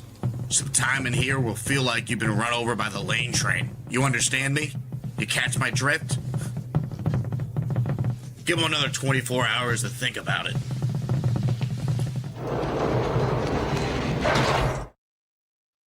I mean, wow. Where did Mike D's nuts win the lottery? Where is this money coming from? This is insane. The Jet fans getting a little crazy. I mean, I have never seen anything quite like this. I've had to dig deep to find all the old D's nuts drops. D's nuts. Holy hell. Unbelievable. We have never seen anything quite like this, folks. Wow. Let's head live to the hole. Rob, did you expect to get holed today? No. But Mike has deep pockets, and that's cool. Now look what you've done. No more protection from the Asmaniacs. Had to pull you out of the chat and cast you down with the sodomites. Some time in here will feel like you've been run over by the lane train. You understand me? You catch my drift? Give him another 24 hours to think about it.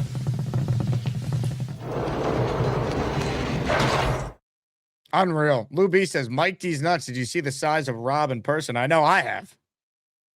If we're doing it, if I needed Asmaniac security, Rob the Jet fan is certainly on that list. There's no doubt about that.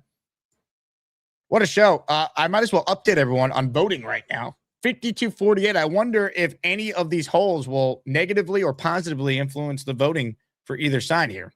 Castro came to the defense of Neil right away. Kyle really started all this.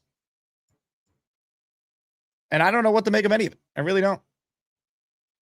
Let me go to a guy who obviously has many thoughts. He knows what it's like to be in the hole. He knows what it's like to be ostracized by some in this community. I would toss you to the left and the right before you could even count to 3. The only thing you can toss is a man selling in your own pants. What do you make of this, Beast? I got gas right now, and I'm not feeling so hot. How about you shut up, bitch? Hey, put your ring light on so we can watch you sit in pain. That's not nice. I had a tough day putting that cage together today. Boy, You ever wonder why you always have gas? Stress levels high, tempers through the roof, and my doctors think I'm an insane person. Well, yeah, I'm insane. I have a hard life, and I'm going with Castro because why? He's Italian and he's tough. So Peter Castro has your vote. Thank you. Yes, thank you. Move along. I gotta go read. Hey, I need you to host the show. I'm getting a call. I'll take it from here then. Peter Castro will get my vote because he's Italian and he also looks like one of the mob. Ladies and gentlemen, sports fans of all ages, welcome to the event of the year, the moment you've all been waiting for. This is the ASMANIAC Rumble. No. Not Mr. Potato Head. Or take that back. No way, not Mr. Potato Head. Mr. Clumsy Wolf. The old oafs from the oaf tree. Yo, a partridge in a pear tree.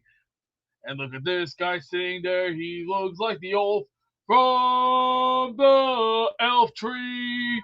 He smells like shit, takes a big fat dump, and talks like he's a man. Unfortunately, he doesn't know how to take care of women. I take care of 2 women and 4 people. Who do you take care of? Can't even take care of yourself. I'm hot.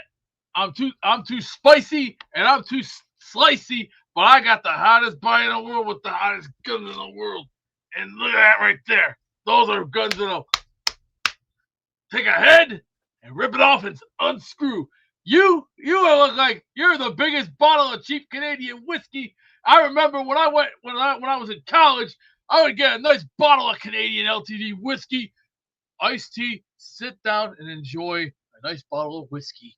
Because whiskey would actually take away some sorrows. But nah, I can't do that no more because this right here, once this goes off, I know what I'm doing for a whole hour. Holding the damn bed in pain, trying to wonder how am I going to live the next day. What, look like a retard to you or something? Hello, Gary. Thanks, Jake. I told you I got a call. I had to take. So that means I have to go on with that thing. Well, what's the best entertainment? You and Beast. I appreciate that, Jake. Thank you. I think that the name of the off-season show should be how many retards can Gary get to scream at him in one show. What, look like a retard to you or something? That's an interesting question. I totally lost my train of thought. What do you make of all the holes here? I mean, this is crazy. Look, it's their money. They can do what they want with it. It's your show. You can run it however they want. I don't like silencing people. It's none of my business. It's not my money. It's not my show. It's Mike D's Nuts' money. He works for it. He can do what he wants with it. It doesn't bother me. It's just like, why is it so important to silence people? Like, why can't you combat their words with better words? And this is what I mean. You guys keep saying I'm being hyperbolic. No, the first step is try to silence them, cut their mic. The last step is Charlie Kirk. Once everything else fails, and I can't get this person to stop, and I can't beat him with my words, then Charlie Kirk. That's the final step. Like it's an effeminate way to handle things. If you think what someone's saying is bad, use better words to beat those words, right? Like silencing somebody is like the weakest, most effeminate thing that you can do. Like like that's it. Cut their mic. They don't get to speak. Now, what if we look at it through the lens of it's tremendous trolling and it's not as serious as trying to silence someone's. I understand. I understand, and it's a silly. I'm not to say your show is silly. Your show is excellent. But you know what I'm saying, right? It's a call-in show. They're being silly. Like it's not a real thing. What I'm saying is it's an omen of where we are in this country, right? No, Chuck Wagon. I don't silence women by telling them they can't vote. Women didn't have the right to vote, and they got alcohol banned in this country. That's true. You can look it up. Women did that single-handedly without a vote. So no, Chuck Wagon. You don't take their voice away by saying you don't have a vote. That's utterly ridiculous. You can Chuck Wagon in there. You don't think your point that you just made and Big Fella's comment here is fair? Retort to that. I don't think Big Fella comprehends what a logical entailment is. If I can't beat you with my words, my only solution is to silence you. If I really can't silence you, then the final step is Charlie Kirk. Make no mistake of it. Canceling people is a dry run of what murdering them will look like. The first step is cut their mic. The second step is canceling them. The final step is Charlie Kirk. Yeah, but this is cutting your mic on a YouTube show where I understand. I'm not saying you, Jake. But what I'm saying is it's why it's the principle involved. Why they're cutting his mic is because they can't use words to beat his words. They don't have better words, right? Yeah, but why are they cutting a caller's mic or like Beast on the show, for example? It's not for the same reasons.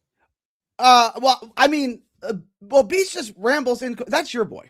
Beast is your boy. You can defend Beast. So if we're at a party and someone's like, "Who allowed Beast in here?" It was like, "That's Jake's guy. Jake bought him." I don't know. Yeah, but like, let's use Neil as an example. Like, I think Kyle was trolling because he knows that Neil and Peter Castro are close friends, so he thought it'd be funny to send Peter Castro's guy to the hole on the day he's facing him. Like, that's fine. It's gamesmanship. It's fine, right? But like, I'm not really even like, why was Rob sent to the hole?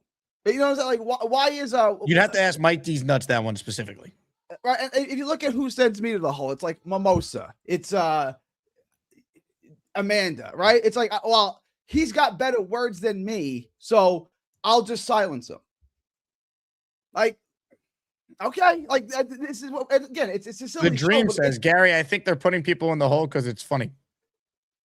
All right, I don't really see much humor in it, but like to each their own. Like, how is silencing someone funny? I don't like.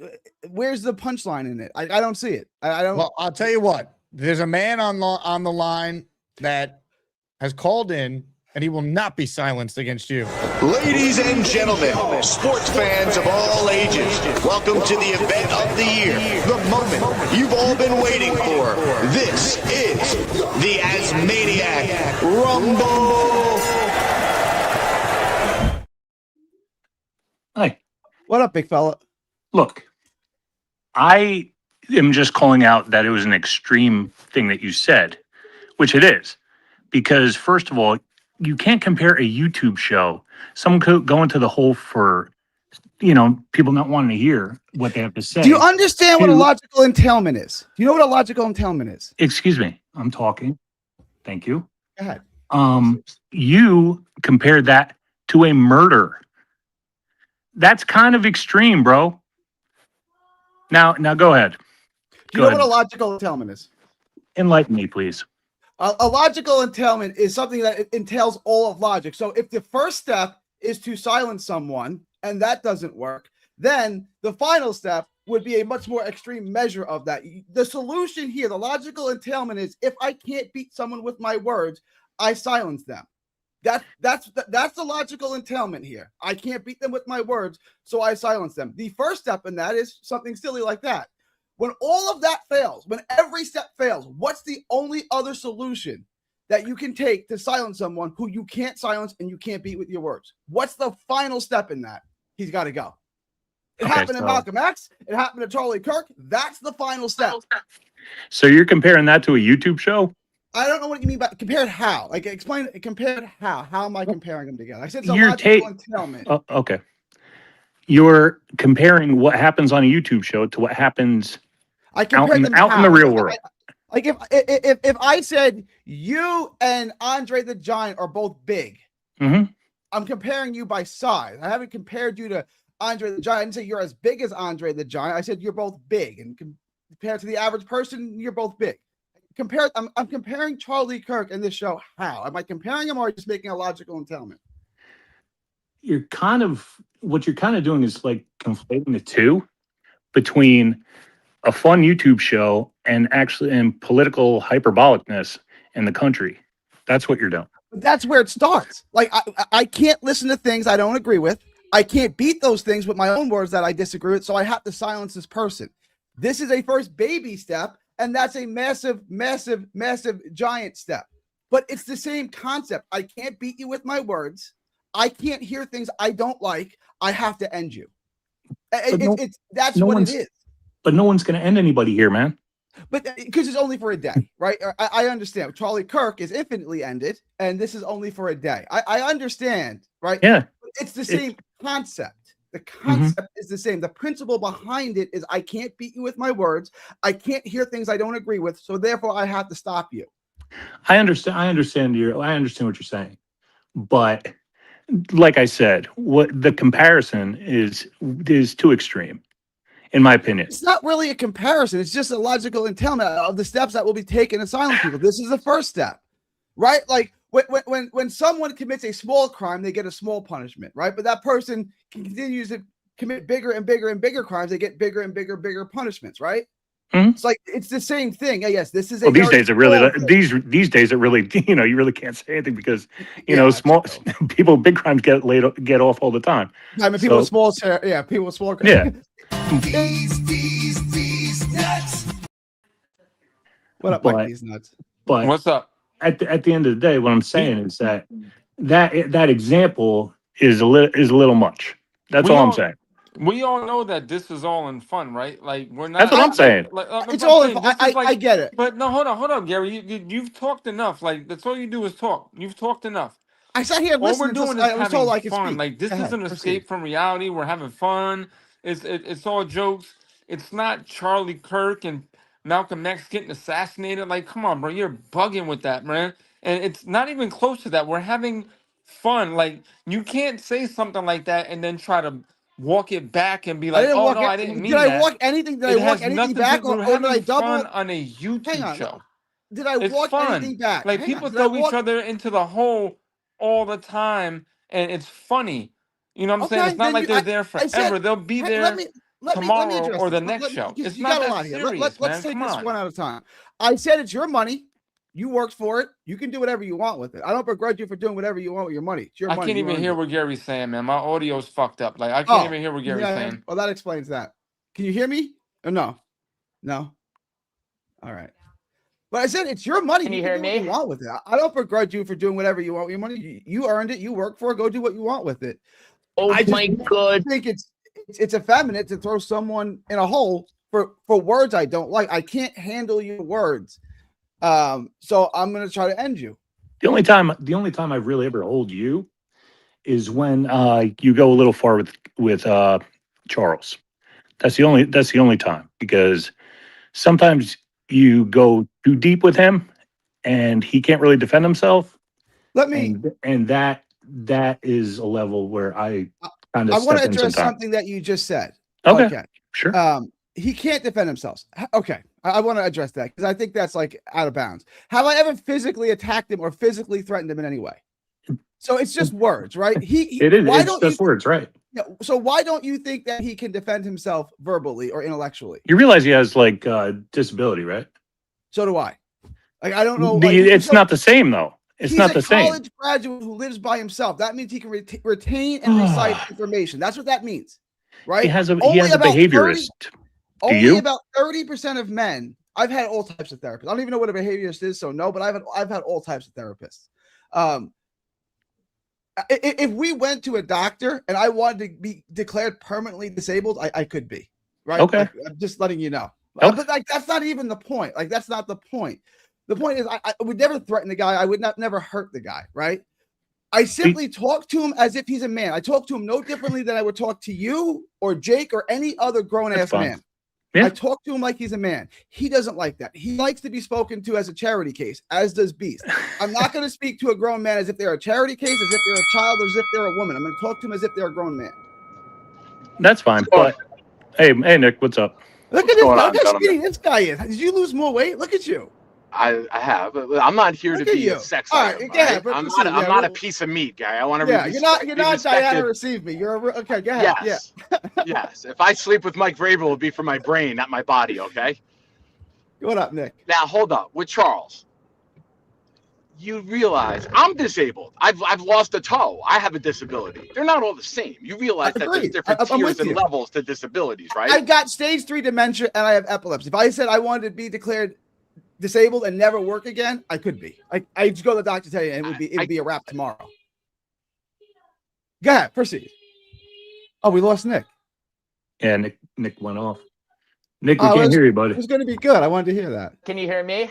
Call back in. I wanted to hear that. Yeah, but getting back to Charles, man, there are different levels of disabilities. Okay, I've never said anything about your disability, and I never will. Never say anything about Charles' disability. I never will. Okay, but when you go too deep on him, and you were trying to insinuate that he was gay and stuff like that. I didn't insinuate he was gay. You did. You did. No, stop. I insinuated that he had sex with a pie. I never said he had sex with a man. No. I said he had sex with a pie because that was funny. Because Nick gave him a pie. He walked in the middle of a rainstorm to get a pie. No, I was coming home from vacation in Tennessee, dropped my son off. I'm driving along the road, and I hear you going in on him about being gay. I never went on Charles. You did. That's why I sent you. I have no reason to believe that he's a Skittle guzzler of any variety. I have no reason to believe that. That's fine. But what did I say? Like that's gay or don't be gay? No, you insinuated that he was on a date with his best friend. What the hell's his name? Oh no, I'm asking questions. And you were like, you're gay and stuff like that. That's what you were saying. No, I don't. And then you made fun of his parents having him as a child and stuff like that. And I was like, what the fuck is that? It was an axiom. You are what your parents produce. Is that not axiomatic? Is that not true? Obviously that's true, but you don't insult people who have disabilities like that. If you said to me, Gary, you are what your parents produce, I would say that's correct. You didn't say it in that way. That's exactly we can go back and look at it. What I say gets misquoted and strawman so badly. It's like I know what you're talking. I think you're misremembering it because I remember it vividly. You insulted him like almost to say that you're a disgrace to your parents or something like that. No, I said that his parents failed him, and I said I asked him if he thought his ancestors were proud of him. Well, we shouldn't be talking about people. You can say whatever you want, obviously, but in good taste, I would not be going after someone's parents. If you want to talk about somebody, I didn't go after his parents. I didn't go no, after but you did through him. He can't crack an egg. What did his dad teach him? I don't like. I think he really can't do anything. Right? That's on his dad. He curses and he's impolite to me all the time. That's on his mom. So his mom didn't teach him general manners, and his dad didn't teach him anything. Gary, you don't know that. You don't know that. Now, I know that he curses me out every time he talks to me. I know that. Well, that I do know. You kind of degrade him. You're doing it now. You're not even here. You're degrading his parents. Well, this goes back a long way. Don't act like this is. But wait, Gary, let me add this. Let me add this. His brain is unique. What he might be taught and what he retains might not be on the same parallel. And I think you guys talk to him like he's like some mental midget. He's not. No, I talk to him like he might have some mental disorders, which he has been open about. So it's not like we're talking behind his back. He has some mental disorders, Gary. Like you have do you think one. I don't? But wait, you have a lot one. of them. You have one, and it comes with some issues. Now you have to be open and understanding to realize, and thank you to the New Jersey Turnpike for sucking a massive big one and giving me nice slow traffic right now to have this conversation. Yeah. But what is this? Effeminate behavior. Effeminate behavior. Now look what you've done, Gary. No more protection from the ASMANIACs. Had to pull you out of the chat and cast you down with the sodomites. Some time in here will feel like you've been run over by the lane train. You understand me? You catch my drift? Give them another 24 hours to think about it.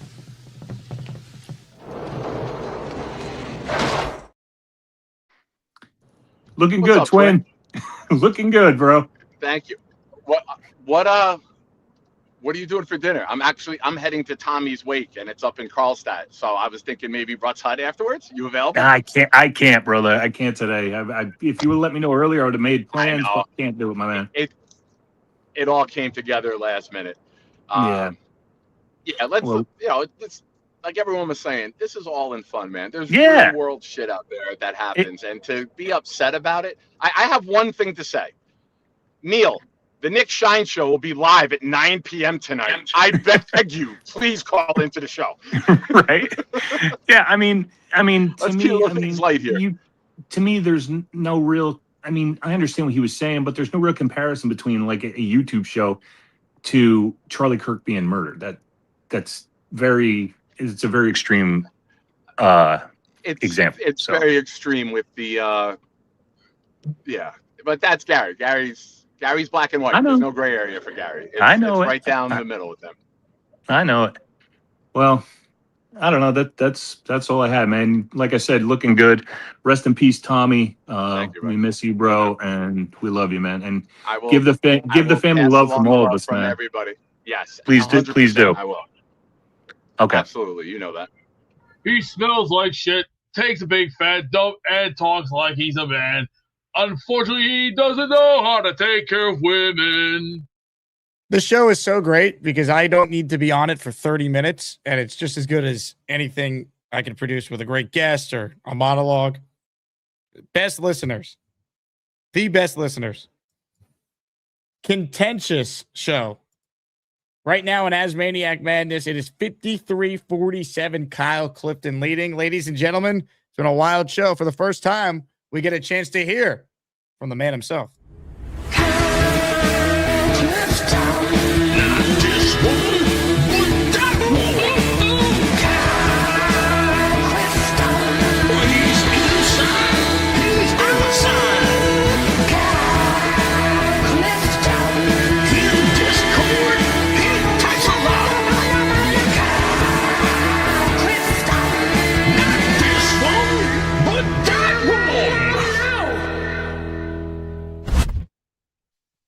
The whole idea that is a logical consequence that Neil will end up murdered because he's been sent to the hole in a show that we all know what the rules are is just utterly ridiculous. Right? Or equally ridiculous is the fact that I would not be able to defend myself head to head versus Neil. I mean, let's be frank about that, right? I don't want to hear anymore, and this is just me, that we should go take a quarterback swing in the first round in a draft where there are no quarterbacks worthy of taking a swing. That's all that this is. That's all it is. Sorry. And since Peter Castro played the cuteness card, well, Miss Clifton, will you be disappointed if Daddy loses? Yeah. Okay. I'm trying to pull at the heartstrings as much as anybody else. You're dismissed. Well done. Yeah, I mean, I find Neil's calls immensely entertaining. I do. But I think some of his Jets takes in the last week or so have been wildly off the rails. So that's just simply what that was. I mean, he probably would openly admit that he is a surrogate for what they call in politics a surrogate for Peter Castro. And that's fine to advocate for whomever you want. And that's essentially what Mike These Nuts is doing for me today. So I appreciate Mike's support. I'm more than willing to hear from Peter or Neil on future shows. But at the end of the day, it is all fun and coincidentally a windfall for Jake Asman. So thanks for the time and vote Kyle, please. Ladies and gentlemen, Kyle Clifton checking in. Maniac Madness is underway. Make sure you vote to make your voice heard. The winner will take on Chef Kevin in the regional final. Tomorrow in the tournament, we have another fun matchup. The 4 seed, Papa Jet, the 16 seed, Leany in North Carolina. Unbelievable turn of events. We have so many raffle entries that I need to count. Let's keep it rolling, though, with your calls. Let's say hello right now to a guy who always has his eyes on the prize. I got my eye on you. Checkmate me, full screen. It's fireball, whiskey time. David motherfucking T.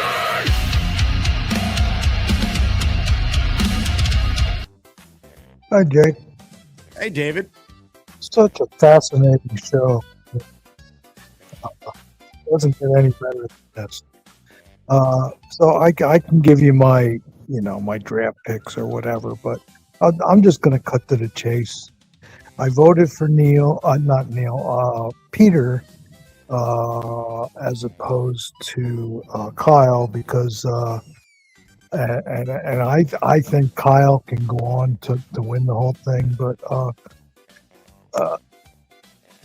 Peter reminds me of my father. Italian, talks tough, big pudding on the inside, and Kyle has a lot of these attributes also. Good job. Good day, Max. Oh my God. And Peter makes me think of my father, and what can I say? He's got my vote, but I think when you get down to the 16, Jake, I think anybody's capable of winning it. So thanks for taking my call, and anybody that makes me think of my father, I'm in. I got my eye on you, Jay. I hope you like my Jets take. They call me David T. It's not easy for me to see, but if you bring me full stream, you might like what I had to say. I'll need to get real damn close, cause my vision is dog shit. Well said by David T. Couple super chats I need to hit. Andrew C. wanted to know, Gorman college graduate, what major? If someone knows the answer to that, please share. And Andrew C. wants to know, did Beast ever get the finger holes drilled in the bowling ball yet? Beast, did you? Been busy all week. I just got done with the cage today. I just did this brand new cage that I paid $46 for. What, look like a retard to you or something? Dream, you're now immortalized in a drop, so at least you have that. Two of them from Beast. Oh! So there you go. Derek says, for someone who insults someone as often as you do, Gary, you get pretty defensive. Picking on Charles and Beast is not cool, plain and simple. Andrew C. wrote in, as someone who got ran over by Gorman last Monday, I'm an official Gormaniac for the rest of the tournament. I'm a Clifton guy, but sorry, Clifton, I got Gorman over you, bud. Put me in the raffle. Jack, I got you, Andrew C. Phantom Green and White in the raffle for 2. Kyle Clifton is the New York Jets' all-time leading tackler, recording 1,468 solo tackles, 1,471 total during his career with the team from 1984 to 1996. Vote Clifton. Good job. All right. We have heard from Kyle Clifton.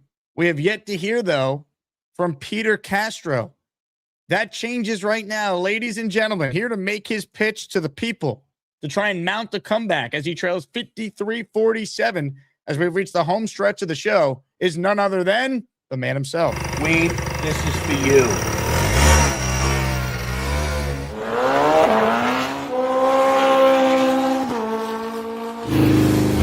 Oh, shit. Jake. Peter. How old am I? Geez, David T. Remind him of his father. I must look like I'm 100 years old. Anyway, it's been a tough battle. Kyle's winning. It's close though. This is great. At 53-47 this late in the show is awesome. Neil got kicked off for no reason. They didn't even let him talk. What did he say? That was bad. I didn't hear him say anything. I think it was a preemptive holding by Kyle. Yeah, well, he started a war. I mean, like you saw what transpired after that. That was insane. I know, and it cost me $50 to get him out of jail, to go back in jail. Well, I just want to say in Neil's behalf, Neil is a great guy, and so is his wife, and he's being totally misunderstood. He's just a diehard Jet fan. He has his thoughts, and that's it, like everybody else does. You know, some people think one way and other people think another way. I personally think that Ty Simpson should be the quarterback of the future for the Jets. And if whoever doesn't like it can lump it. You know, I don't think Reese is going to win the Jets as many games as Ty Simpson will. But I hope they get both of them. I don't know if Ty's going to play if they took him at 16. That's No, when does he see the field? He'll see the field probably in game 8 and 9, and then you'll see that he's a good quarterback, and everybody will be happy.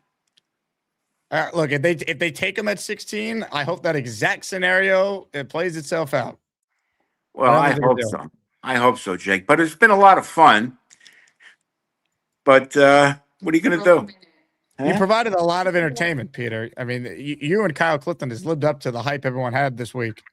Well, Joanne would like to say something, Jake. No, I have nothing. I have nothing. Hi, Joanne. Oh, she was going to. She wanted to make an account to vote for you. No, she wanted to say something to Gary, but she doesn't want to say it. I can relay the message, Joanne. I'd be happy to. No. Gary, Gary makes us sick. Join the club. Yeah. All right, Jake. Thank you. Peter, come on, Maniacs. Let's go. A few more votes. Jake. The biggest mistake they made is not. Hold on, Peter. I cut you off too soon. You were about to do a jet chant. Let it rip. Jets, Jets. Let's go. The biggest mistake they made is not firing this whole crew of shitheads before the season started. The coaches can't make decisions. They don't correct anything. I mean, this is a joke. Shout out to Peter Castro and Kyle Clifton. What a back and forth. Derek gifted a membership earlier. I'm catching up on it. I got you down, Derek. Ryan says Mike Dees is the absolute man. It's been some show, man. Really has been. All right. Home stretch, though. I see the big fella is still on the line. It's tough to keep track of who's in the hole and who's not. So I know big fella was not sent to the hole, and we'll give him a normal call here. Go ahead, big fella. Hey, I saw that Australian Jet fan was making fun of my whole thing last show, man. He impersonated you. He did me. He did a great job, man. But I'm going to talk like he does. All right. How you doing, Jake? How you doing? I'm good, big fella. I'm gonna go on walkabout in a little bit, and you know what I'm gonna do in our matchup, Jake? I'm gonna throw his ass on the barbie. I'm gonna throw his ass on the barbie and cook him, and I'm gonna have a Foster's right next to me when I'm cooking his ass, Jake. Get ready for Monday, son. It's going to be fun. Ladies and gentlemen, the Australian big fella. ASMANIAC Madness is underway. Make sure you vote to make your voice heard. For those who missed the first show, AJF called in as the big fella. Was well done. That is a great response by the big fella. All right, home stretch here. Rob's on hold. He's currently in the hole. Gary's on hold. He's currently in the hole. So by process of elimination, that means my option is either Beast or the Wagon. Jet Wagon's always cooking, which it takes. Jet Wagon's even cooking at the game. Jet Wagon hates McDonald's, but he's headed home to cook. It's time once again for Jet Wagon. Hey, Beast, if you're so gassy all the time, just pick up something like this. It's cheap, it's affordable, and if they don't work, I'm sorry, but you got to try something because every time you call in, you're having problems with gas. So you need to try something different.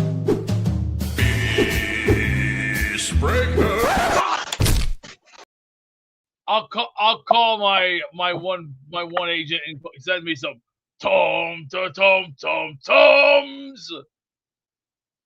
Well, Tums can only do so much, but having actual medicine for gas relief is actually probably the way to go. Tums I'm actually just- does work. I'm just looking out for you.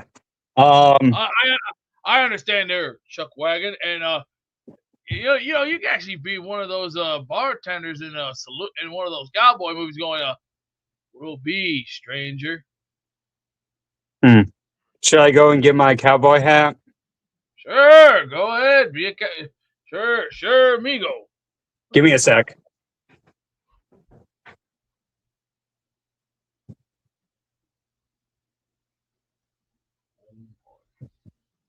That's actually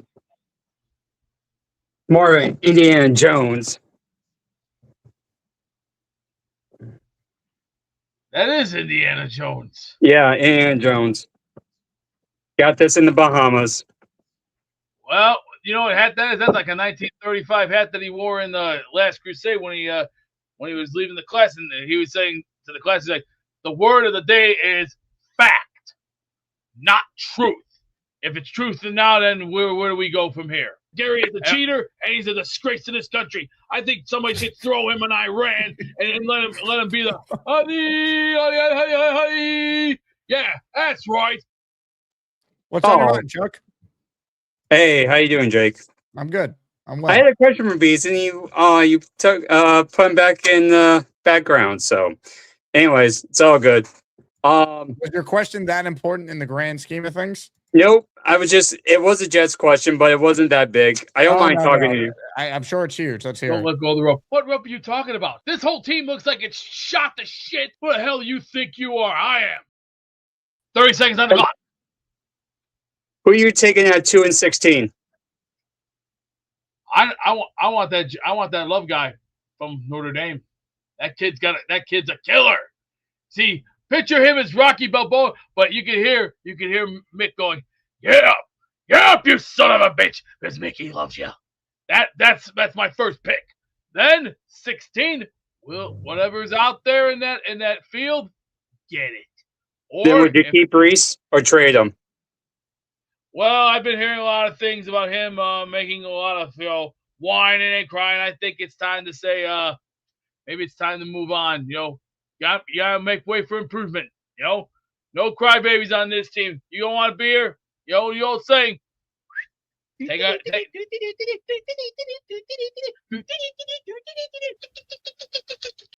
All right, can we move forward, Chuck Wagon? Does that satisfy you? Yeah, that's good. No, thank Okay. you very much. No, Great my job pleasure. last night on the Jets Collective. That was a really great show.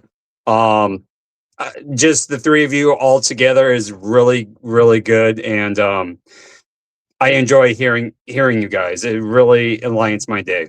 Well, thank you, Chuck. I appreciate that. I will let everyone know when the next episode will be. You'll probably be Wednesday or Thursday next week. I know that all these other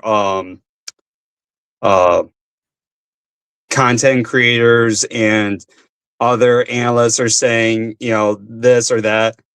At the end of the day, I think you said it best. It's pretty much all a smokescreen, and I'm pretty much in line with the Jets taking reset too. But again, I'm a little scared with the 16th pick because I'm really I have a bad sneaking suspicion they may take Ty at 16. But I'd be surprised. I would be surprised, but it's just I really don't know. I really hope they just get more weapons and think about quarterback in 27. But again, if they pick them, it is what it is, and just hope for the best. So other than that, are you doing a show Saturday? Tomorrow morning, we will have a show, 11 a.m. Eastern. Excellent. Well, I gotta go because my daughter has been hounding me to take her to Golden Corrals. So I promised her I would take her. So I'm going to do that tonight. Chuck Wagon, early running for Father of the Year. Job well done. Thank you very much. And thank you. I got the helmet. Thank you very much. And thank you also You won a for Corbett helmet, right? no, that was the first time. The Don Maynard was the second one. Yeah, congrats. I got an email today that arrived. I'm glad you got Yes, it. it did. Yes, and thank you for that. So, everything you do, I do appreciate. Thank you. Ladies and gentlemen, the Chuck Wagon. For those who missed the first show today, I just received an email of like 17 drops of just beast gators in the lab right now sending me stuff, which is how we get things like this.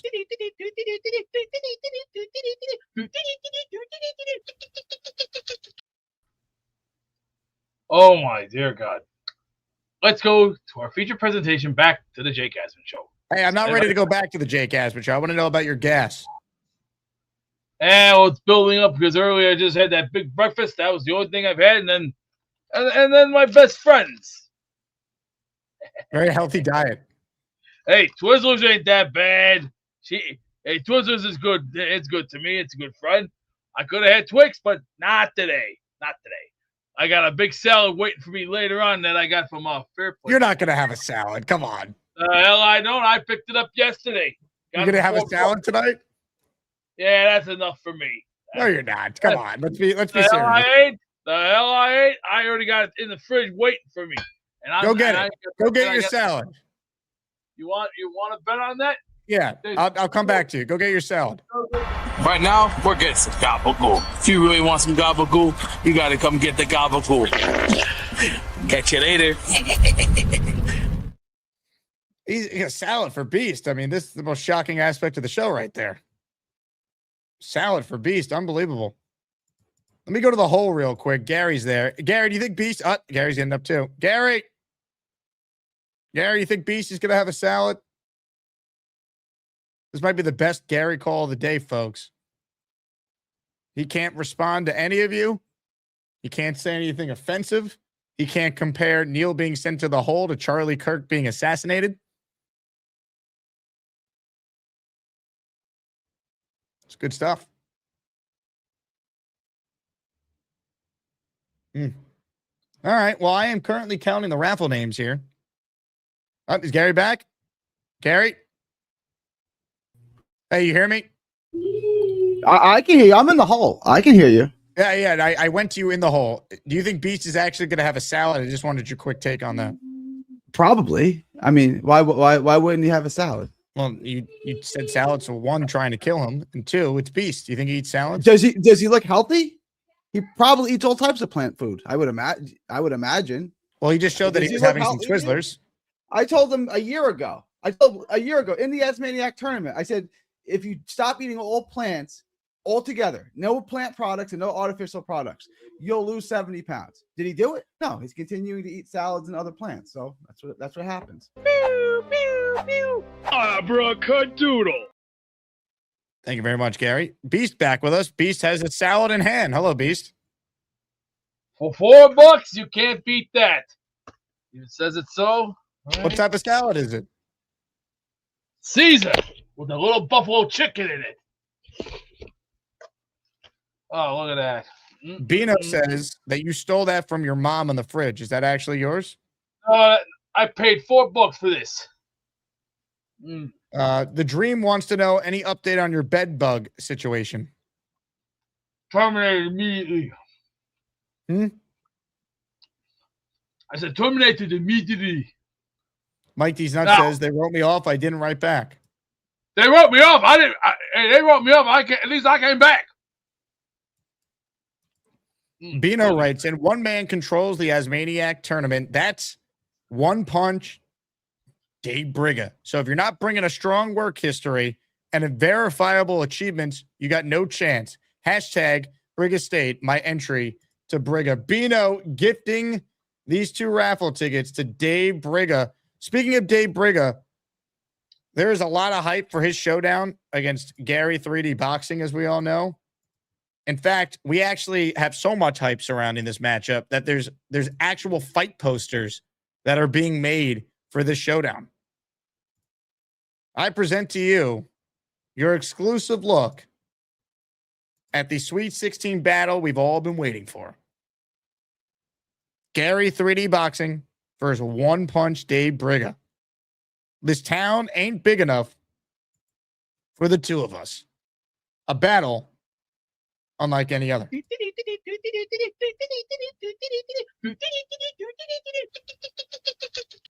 Shout out to Oscar the Grouch for sending that. All right, I'm counting raffle names. We have to close out voting. So let's do that first, and then we will give someone a chance at winning a signed Chad Pennington helmet. Ladies and gentlemen, this was a battle. This was a great back and forth. But in the end, the number 1 overall seed is advancing to the regional final. Kyle Clifton moving on, taking down Peter Castro 53-47 with a total of 467 votes that were cast. A great matchup, great back and forth, 2 great Asmaniacs, but the regional final of the inside-outside region is officially set. Chef Kevin, the 7 seed, Kyle Clifton, the 1 seed. Looking ahead, we kick things off with the Dangerous Alliance region, Sweet 16 tomorrow. Papa Jet, the 4 seed, and Leany in North Carolina, the 16 seed. That is our only matchup tomorrow. Monday, the tournament resumes in the afternoon. Big fella, the 2 seed, Australian Jet Fan, the 11 seed. That's a look at your upcoming Asmaniac Madness schedule. Let's go. He smells like shit, takes a big fat dump, and talks like he's a man. Unfortunately, he doesn't know how to take care of women. Jeffrey, I see your generous membership gift. I got you down in the raffle for 1. Derek just asked if I'm doing a Saturday show, 11 a.m. tomorrow, Derek. Jeffrey, appreciate you. There we go. All right. I'm ready for the Wheel of Champions shortly here. I do need to buy myself a little bit more time. So here's what I'm going to do. I'm going to play a classic moment in recent Asmaniac Madness history. Ladies and gentlemen, sit back and enjoy. Dream, I got some great news for you. I know you were very upset that Gator's photo, it featured you having 2 normal functioning, sunglass sides, right? Gator heard what you said. He made the adjustment on the screen. Your thoughts? That's it? That's the... All right, whatever. The Gorman, dude. I have been a fan of yours from afar for a long time. So many things I want to say to you. I mean, just, dude, I'm a little nervous right now. You're number 1 seed. Root for the Colts. I'm not really a Colts fan. A bad time of mental health for me. So, okay, you being a Colts fan means you have mental health problems? Wait a second. What if a Colts fan said that if he stopped taking medicine, he became a Jets fan? The job search. Oh, I'll go put an application. Wendy's, this and that, whatever. Say you got a Wendy's job. $46.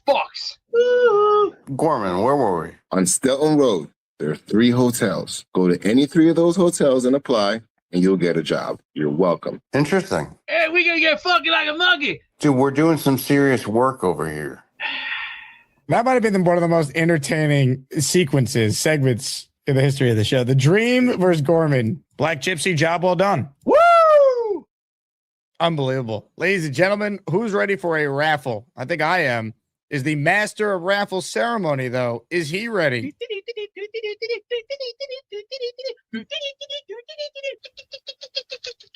Hey, Todd Pettingill, ready for the action?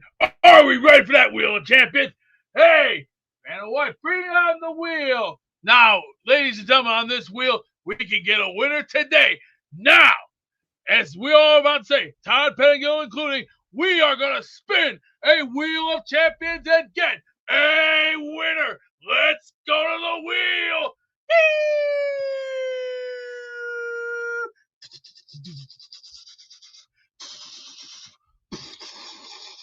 Can we keep going? That wheel is going. It's going. Can we get a winner? Come on. Who's going to win this wheel? It's anybody's match. Let's get a winner right now.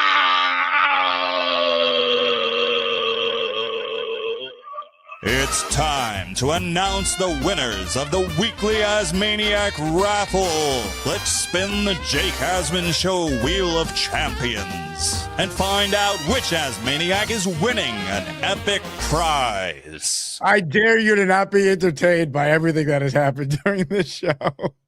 That was the best yet for Beast. Well done. Ladies and gentlemen, 190 entries in this daily raffle because we had more bounties and bailouts in any show that I can remember. Unbelievable. Good luck to everyone. Everyone who entered during the show will qualify for the weekly raffle tomorrow on the show, where I have 4 signed Jets items, including a Joe Namath helmet. We will raffle away. Good luck to everyone. Again, if you win, email me, asmanjake@gmail.com, your name and address so I know where to mail your Pennington helmet to. Here we go. The winner is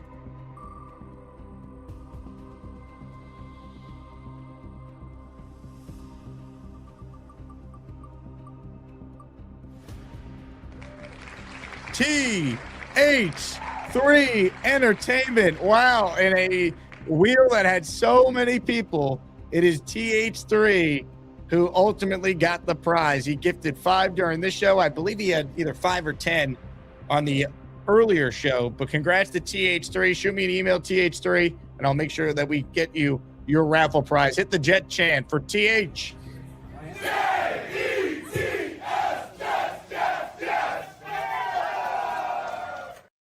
That is a show, and a show that we will never forget. We're back at it tomorrow morning, 11 a.m. Nick Faria will be joining me. We'll break down the latest with the Jets, and who knows whatever else will happen in this crazy-ass tournament. I'll tell you what, though. I don't think we've scratched the surface of what's coming. I really don't. I think this thing is only going to get bigger and badder and crazier, and I can't wait. You guys are the best. Thank you for watching all week long. Hit the like button. Remember to subscribe to the channel if you're new around here. We love all of you. And we're back at it tomorrow. Again, what a show. What a time to be alive. Go Jets. We'll talk to you soon. Hit it, Dylan Terraman. Marcelino McCrary Dill. All right. Me? Just hanging around. Face the other direction. So you see my ass? Exactly. What are you doing? What are you doing? Huh? You guys win. Alex says Charles was better. I forgot we got Gorman to do that too. Gorman didn't use his legs. Oh. I'm reading the comments. They're all positive. Oh, hi. Jake wants me to ask you to click on the like button. That's right, Lane. And if they don't subscribe to the Jake Asman Show, this team may never win another game. Let's go, Jets.